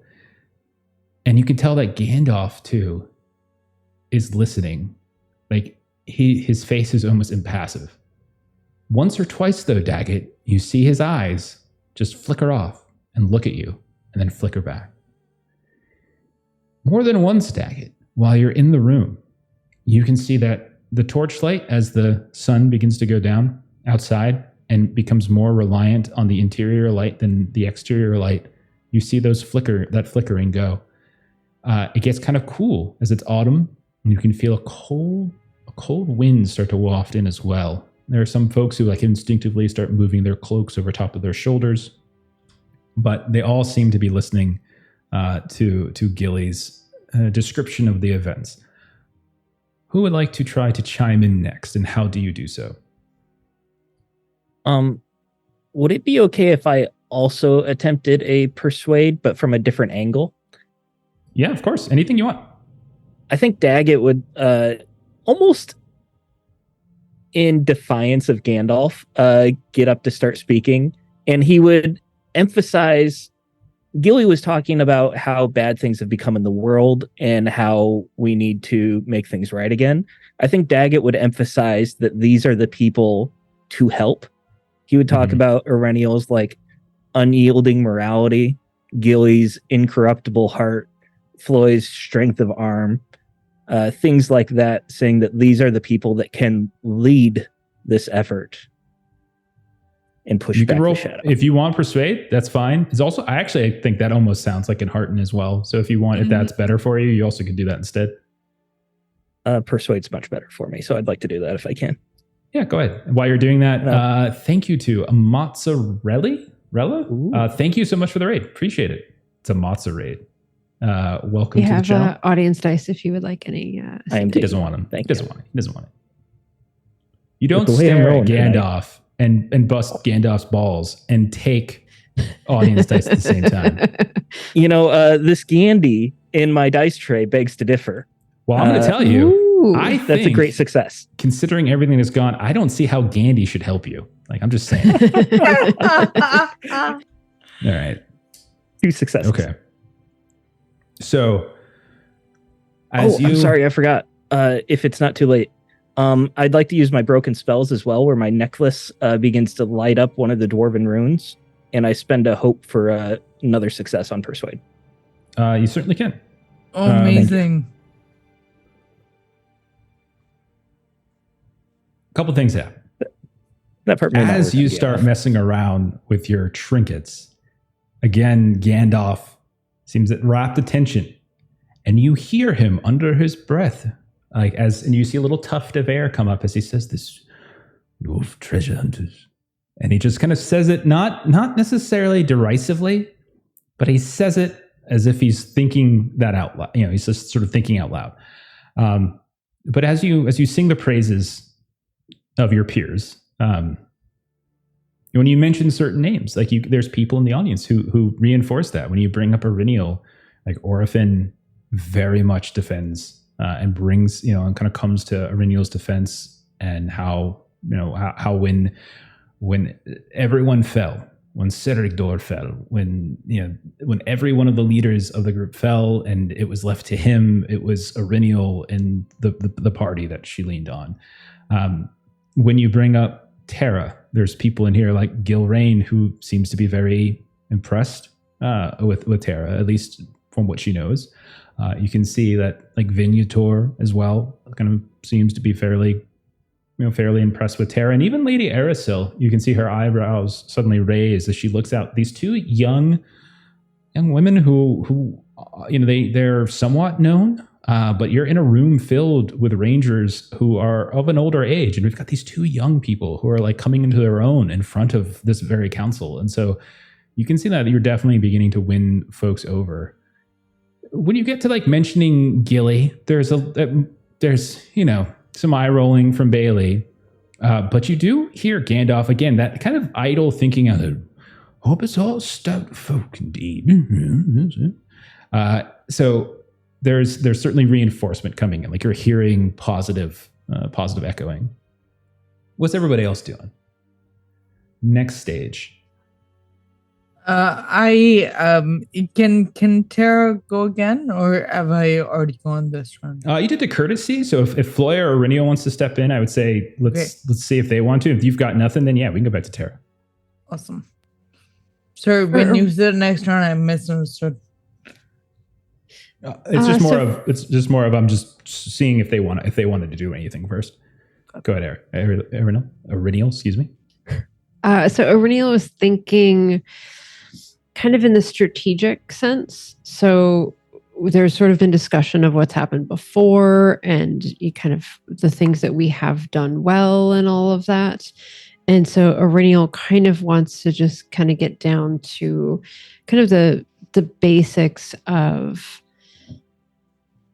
the size of sort of what we're fighting and just the sheer numbers and how, there are only so many of us and we've been able to do, a decent job so far, but, kind of the times that we've not been successful and just the need for sheer numbers of support. So I'm thinking kind of in the battle kind of direction of like, there's just too much.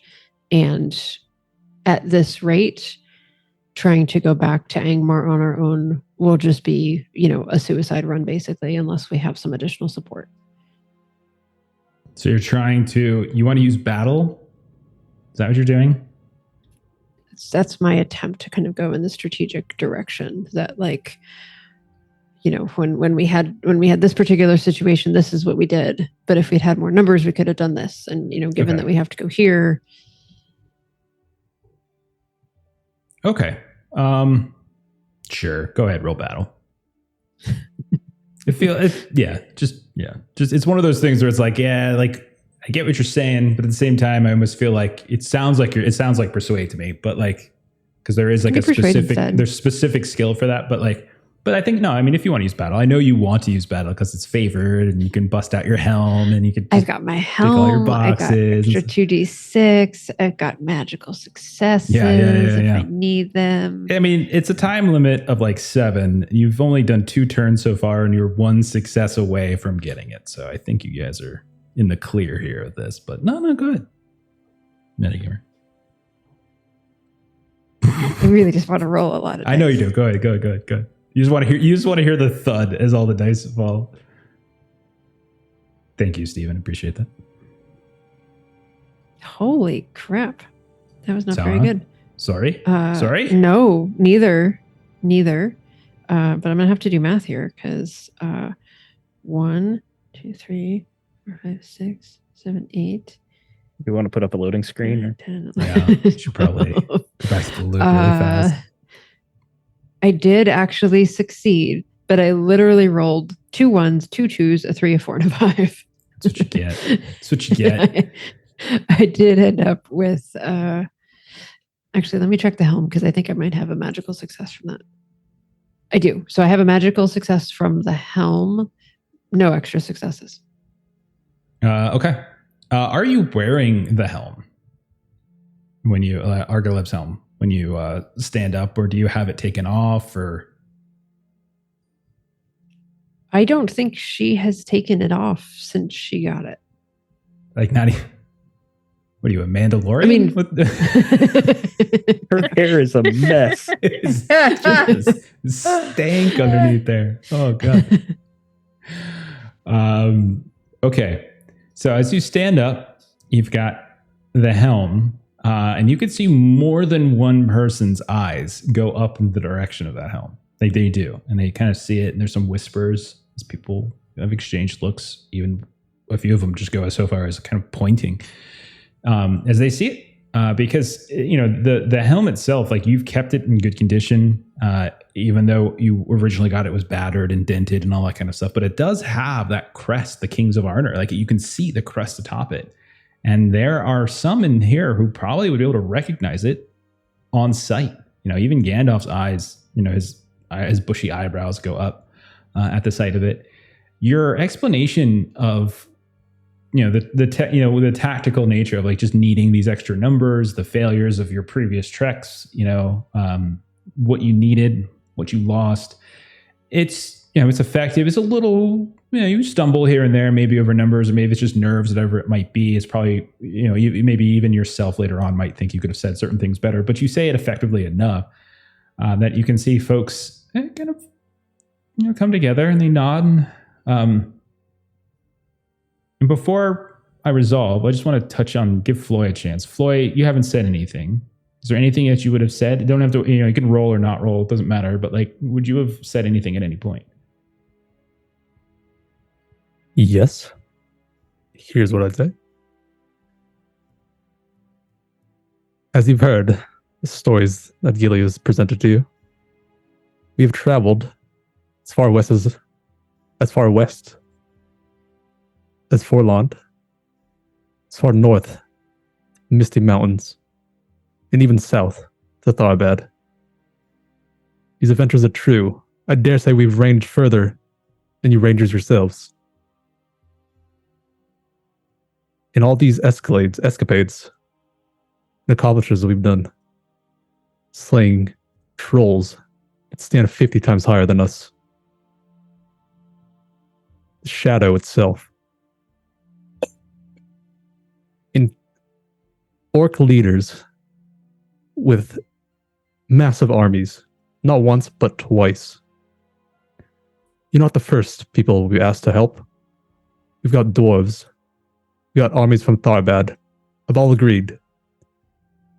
If you agree to this, you'll be the first names in the history books to be written that have defeated this evil.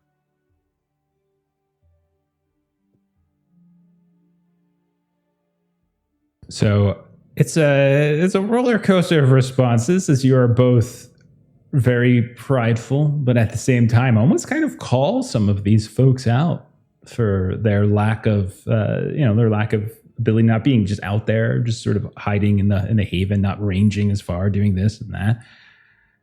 But after a certain point, you can see like the room has been swayed.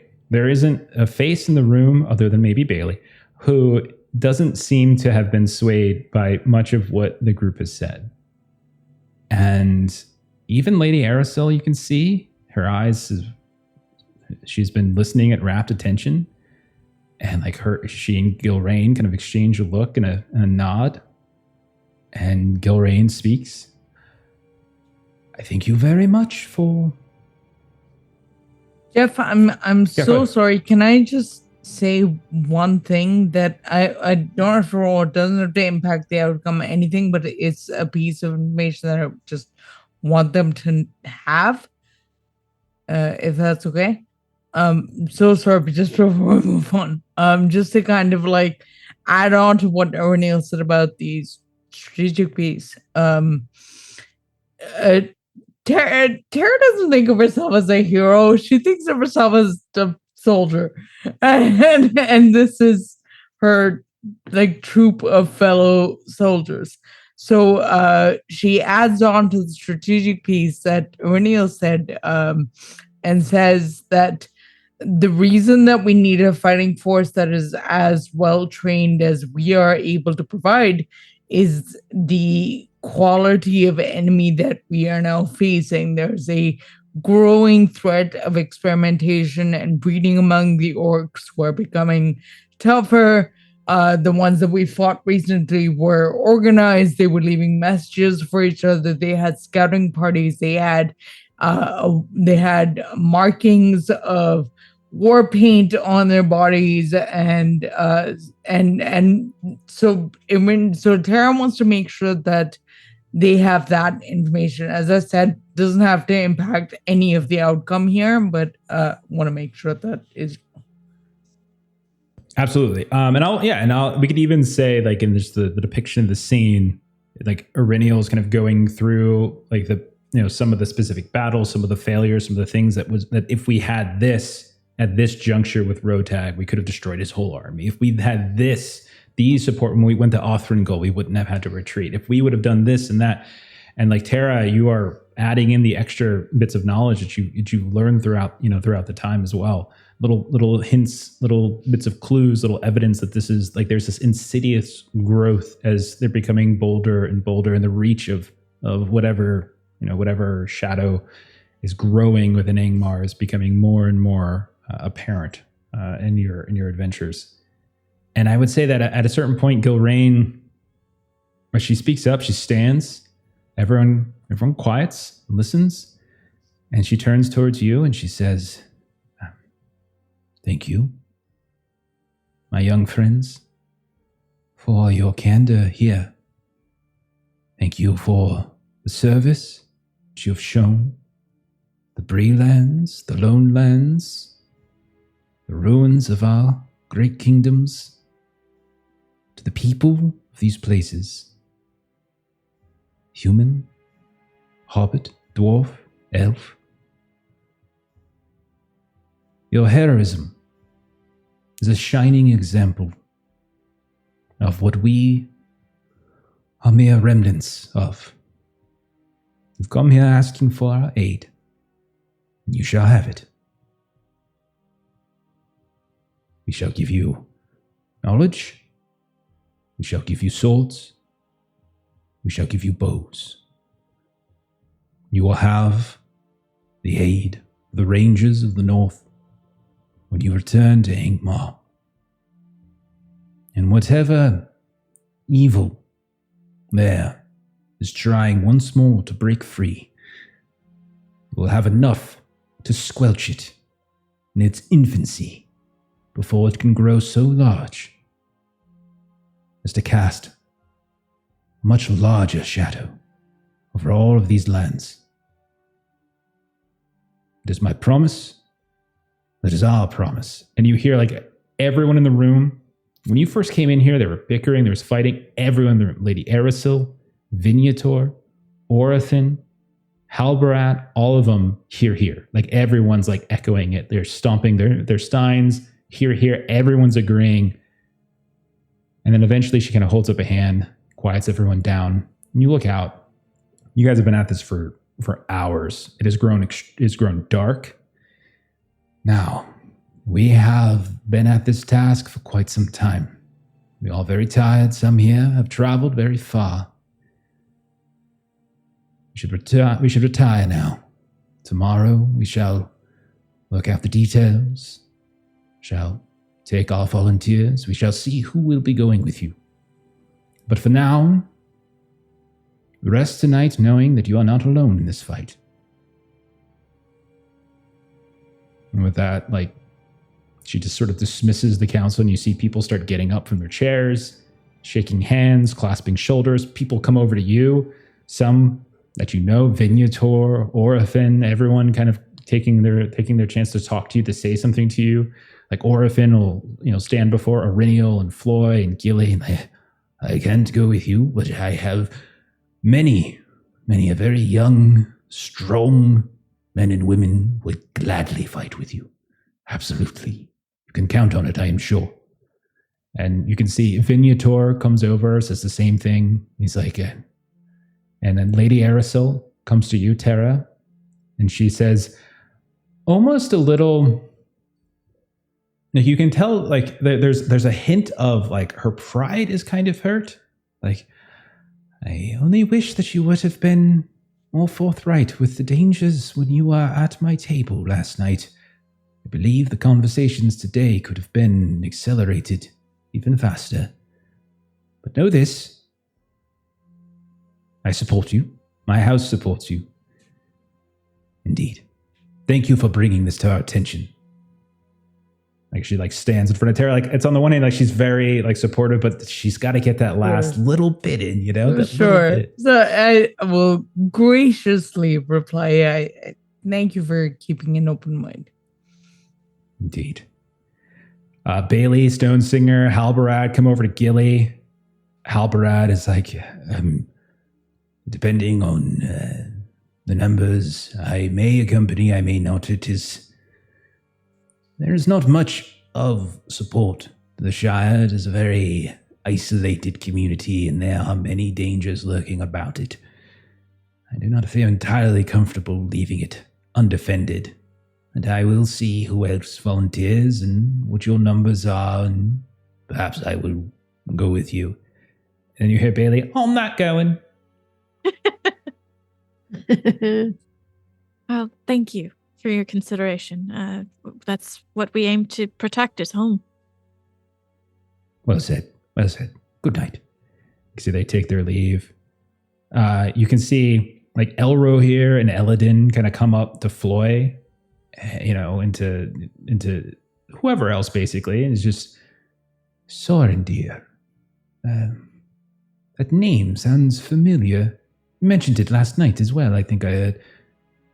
You're right, I did. Would you like to hear more of them? I would indeed. I would indeed. And so, like, we see like Floy and Elro here and Eladin kind of start moving out together as a three, as you're kind of telling the story, you know, a little bit about Sorendir. We see Gandalf come over and stand, looking directly down at Daggett.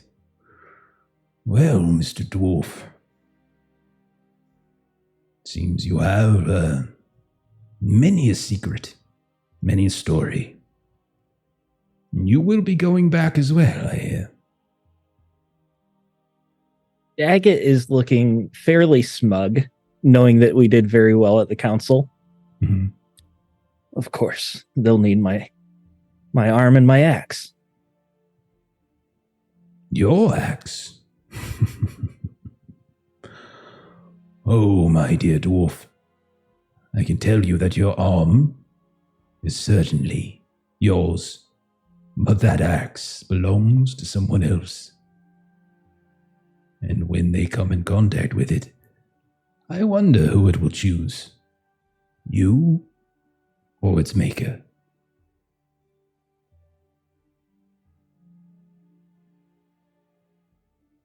Daggett gets a little flustered and his lips flap a little bit as he starts to say something, stops, starts to say something else, stops. You and that other brown wizard speak nothing but doom and gloom. I have fought orcs, I've defended my fellowship, and you both say that I will bring nothing but death.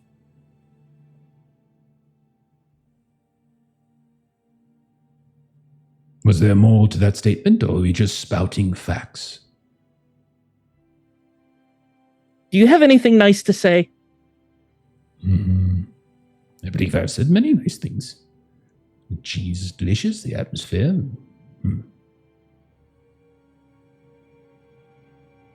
Mr. Daggett, I believe you misunderstand me. I say these things not to criticize you, but to warn you. You might face a choice at some point.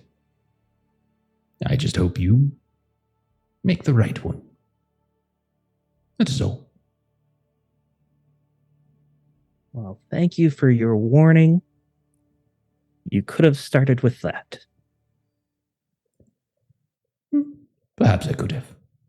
Now, I believe there are some snacks left in the hall. They have not yet restocked the larder. If you'll excuse me. He starts like shuffling off at that point. Be careful with the plates. They're quite slippery today. He kind of looks at you. Thank you. And he kind of turns back. He starts wandering.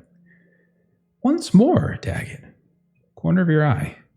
A shadow just flickers across the wall in a way that just seems inconsistent with the way that the torchlight and all the people moving shadows just sort of looks uncomfortable to you. Something strange. This time, I think Daggett would really focus on it and just stare at it for a while, just trying to. It's You know, one of he's those- not quite so flustered this time. It's one of those things where it's in the corner of your eye. And when you go to turn to look at it, everything looks fine. But then you see it once more again in the corner of your eye. And so you keep turning. And then out of the other eye, out of the corner of the other eye, you see it. And so every time you try to look at it directly, it seems to dissipate and go away. It's like at a certain point, you might even think there's a fleck of something in your eye. But like you blink it away and it's kind of coming and going from each eye. And it's just, you can never quite get a full vision of it. But something just feels strange. And whenever you're doing this, whenever you're kind of looking around, this cold gust of air comes wafting through from the outside. The torches begin to flicker strangely. No one else seems to pay any attention to it, but you seem to notice it. Daggett would just look angry and flustered for a bit, just constantly, slowly moving to different torches before settling in and probably following Gandalf to the snack table. Okay. So, unless there's something anybody wants to do, we can say people will retire for the evening.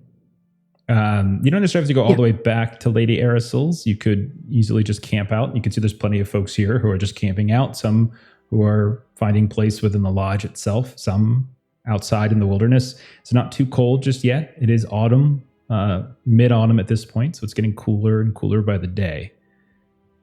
However, as you all fall asleep, and as you go through your dreams, you are once more assaulted by these terrible nightmares that began maybe 2 days prior, roughly the time in which you crossed over, or just short of the last bridge. You crossed over the bridge into the angle. You were camping north of the chieftain's lodge. That was the first night. Then the second night when you were sleeping in Lady Arisil's home. And now again, it's transpiring. So to refresh your memory, I went back and I listened to the specific nightmares that you all had described. I'm not sure if you all kept track of it, but I did. Because Yes. Much they have appreciated. been getting worse and worse and worse. Daggett, you were dreaming about fighting against orcs and goblins, just hordes of enemies with your fellowship. And one by one, you watched as your allies would go down. You can see Floy fall, Gilly fall, Terra fall, Eriniel falls. You see the images of your newfound allies going down as well. And your strength just fails you. And you can see that every time you try and chase after one of your allies on the battlefield, they are struck down more and more violently. And yours gets a touch worse as well. How does it get worse there, Stephen? How does Daggett's dream of failing his allies and seeing them fall somehow worsen this time around? I think it would be almost exactly the same as the last one, where he's giving orders and telling his allies to do certain things. And every time he gives an order, he actually sets up that person to go into a mistake or be killed or ambushed or something like that. And then he watches each person die. Now with new allies, it goes on even longer. And after he's surrounded by this horde of orcs that are as strong as ever and all his dead companions, and his arms are just weak, he's swinging, but nothing happens. The orc captain would be the final one facing him, just laughing at him. And Daggett swings one more time with Black Fang, and the captain just with one hand grabs the axe and pulls it out of Daggett's hands, kicks Daggett to the ground. Daggett looks up and then sees it's Lottie holding Black Fang again. And with just one large swing, she cleaves down and ends Daggett. Terra, you dreamt about basically being kind of taken over by the shadow, almost unknowingly serving it.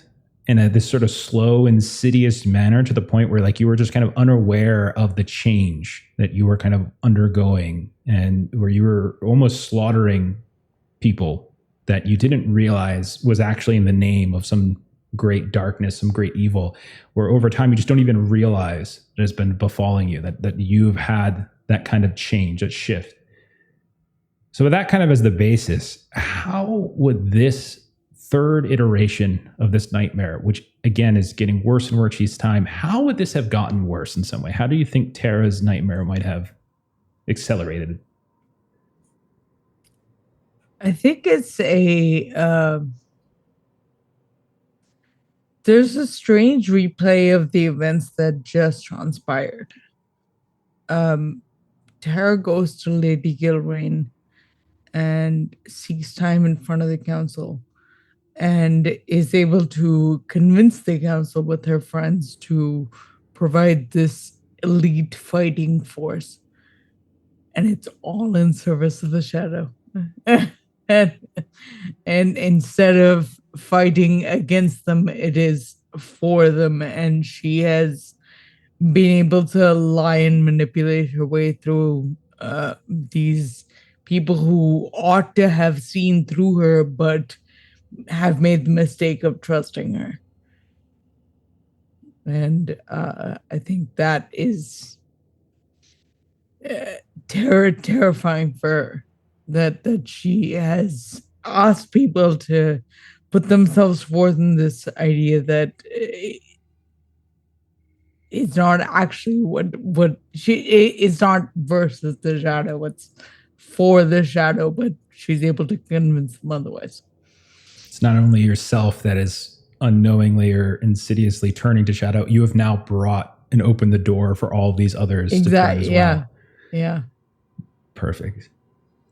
Gilly, yours was much like a Groundhog Day, if you recall. And it was almost like a flashback as we saw that initial kind of rotag legion of goblins and orcs that were hitting Coombe, that started this initial campaign, in fact. But it was much more intense, and they were much more direct, to the point where Rotag's forces were actually attacking Coombe. They got into Bree as well. And you rushed back to your home to try, and each time to save your parents, but you never get there in time. Something always happens and you never reach back. And so every time you get back just in time to see your parents cut down before you. How does it get worse, Gilly? It gets worse in the sense that it continues to push upon Gilly and her potential failures. So it starts with obviously the battle that happens as they come down, they sweep, they annihilate Coombe, they annihilate Bree. It transitions. She's getting screamed at by Storendir and Othringol as they're trapped in the room. Him listing out all of her failures, how she can't ever do anything right for the party, how she's useless. And then it fades back out. She's kneeling over the body of Iriniel as she's been stabbed, and she's failed her, and she's witnessing as she's transitioning into this wraith-like creature to now serve the shadow. And it goes from there. Floy, he's been poisoned. He's dying. She's unable to heal him, save him from this poison. And again, his blood stains her hands. It travels to witnessing Daggett, and in a moment where she decides that she doesn't trust him, that him and his brother are no good, she betrays them and they get killed, and again their blood is on her hands. And it's just failure after failure after failure. She can never do anything correct, no matter. All with the backdrop of Sorendir's voice. Yeah, kind of. And like that awful, every time she thinks of Sorendir, there's that crackling noise. And it just, as she's laying there, she is crying kind of loudly as she's sleeping. Floy, You had a dream of an increasing paranoia about the party, believing that the party is scheming against you and is trying to steal your treasures, your fortune. And this is that's essentially the themes of the dreams and the nightmares that you've been having. So how does it get worse? So I've become a bit of a kleptomaniac. I'm just sort of thieving everywhere I go. And anyone I meet, I try to take something off of them. It doesn't even have to be of value. So I'm taking like wooden spoons, a cup of dirt, some old laundry, and I'm piling it all up in my vaults. When I get back, it just looks like a junkyard of all the things I've stolen. And it's just the path that I'm headed down. I'm just stealing and taking whatever I can. And from people who have very little too. Like you're taking things from people. You're taking food out of the mouths of babes and things like that. And that's what you're stockpiling. Excellent. And then Eryniel. You had a dream specifically of the faces in Othran Gul. You dreamt about being almost trapped behind it and like watching through it, rewatching your failures, the group's failures in Othran Gul, Marimbim, Talon turning around, but also like the voices or the faces, I should say, of that room, that icy face room, kind of as more and more familiar faces begin to kind of populate it. How are things getting worse in Eryniel's dream? So I would say that she just kind of was part of a collective effort to convince more and more people to join this effort. And she already has felt quite a bit of guilt over Talendil and Marimbim and convincing them to come and them being killed. And so at this point, it is now pretty much every person that we've ever come across is now just sort of filing into the room and getting murdered and filing into the room and getting murdered. And so it kind of starts in the current of like all the different people that were in the council today. And it's just this pile of bodies that just gets taller and wider and taller and wider as literally every face that Eryniel remembers coming in contact with ever has been convinced to join this fight and is just like lambs to the slaughter. And so it's just this absolutely awful sense of we were successful and we convinced people to come with us, and it means that they're all going to die.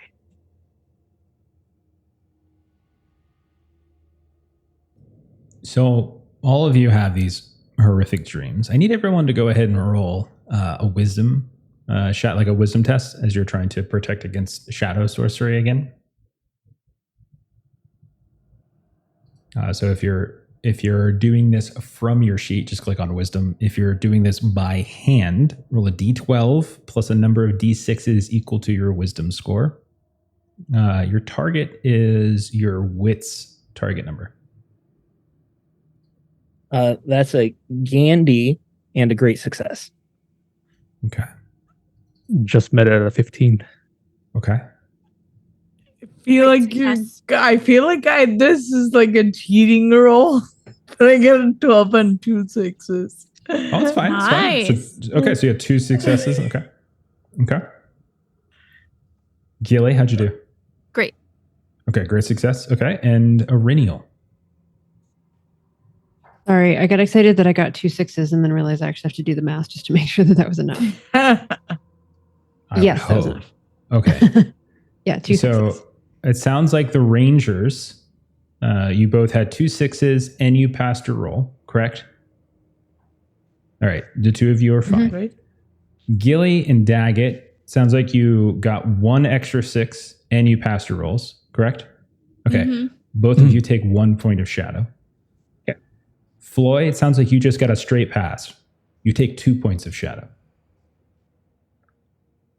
As you all struggle awake, you feel groggy, you feel sore, you feel thirsty and drained.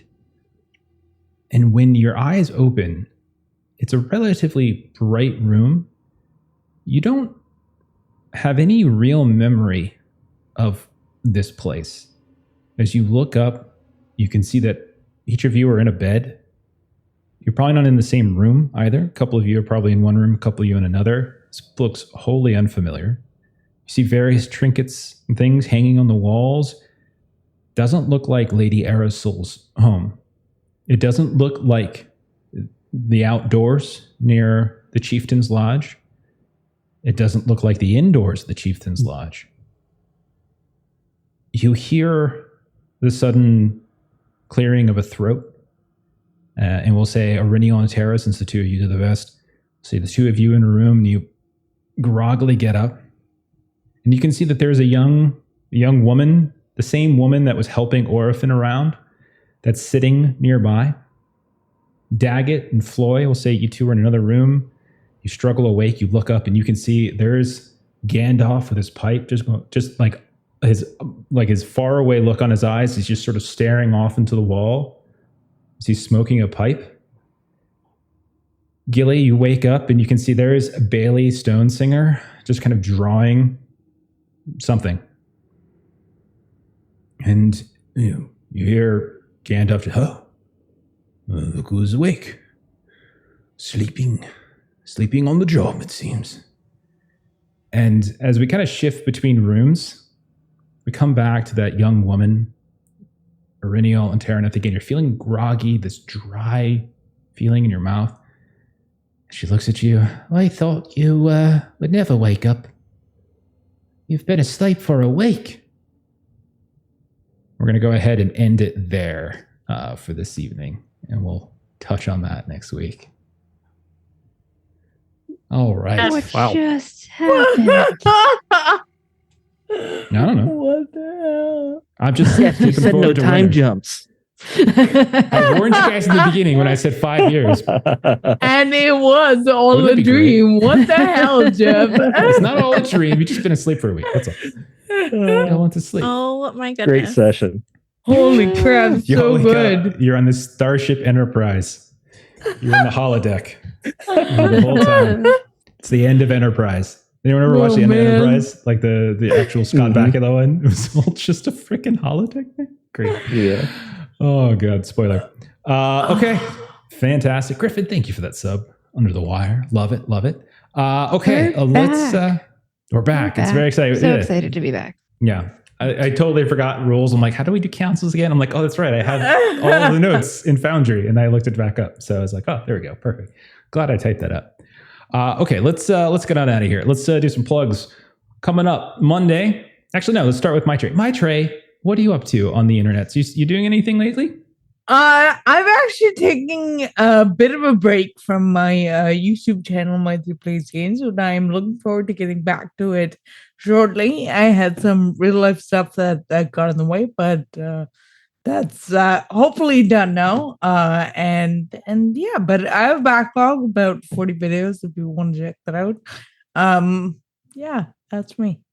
Perfect. Drop the links in the chat if you're watching this right now. If you're watching this later, take a look at the show notes on YouTube. There are links to all of Maitreya stuff. Let's see. For us, the next stream we've got is Monday, as we'll be back to Holler for Savage Worlds. Melissa and I are in that game. We're coming up very close to the end of that campaign. I would say somewhere in the neighborhood of like 3, 4, maybe 5 sessions left. I don't think it's going to go that far, but maybe 3 or 4 sessions left. So we're getting pretty close to the end. Tuesday, Steven, what are we doing? We're playing Hot Dog Princess. Special ops hot dogs are going undercover at a beauty pageant. It's very patriotic for the 4th of July. Maitreya's played it, so she knows how chaotic it'll be. It's a lot of fun. Come join us. Fantastic. Then, very excited, Friday, we are starting a new game or an old game. We've played it before on the channel. It's been a while, but we are back to Delta Green. One of my favorite games. We ran Impossible Landscapes, if you're familiar with it, which is sort of a, I don't want to spoil what it is. I shouldn't say what it is. It's a campaign for Delta Green that is phenomenal. And we ran that on the channel. You can see it on our YouTube page.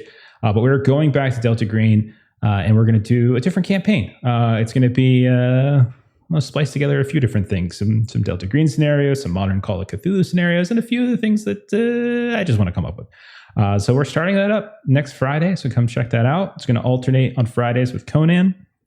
So you'll see most everyone here. Maitreya new, but Derek is going to pop in if you're familiar with his his elevator His swimming shenanigans skills. and his swimming skills in Delta Green. Yeah, it should be a fun time. His character is pretty phenomenal. That he is, his pitch is pretty good. It's pretty good. And then Saturday we'll be back with more One Ring. That's it. Okay, so let's go ahead and raid our friends over at the Boys from the Baltic Star if you want to follow that.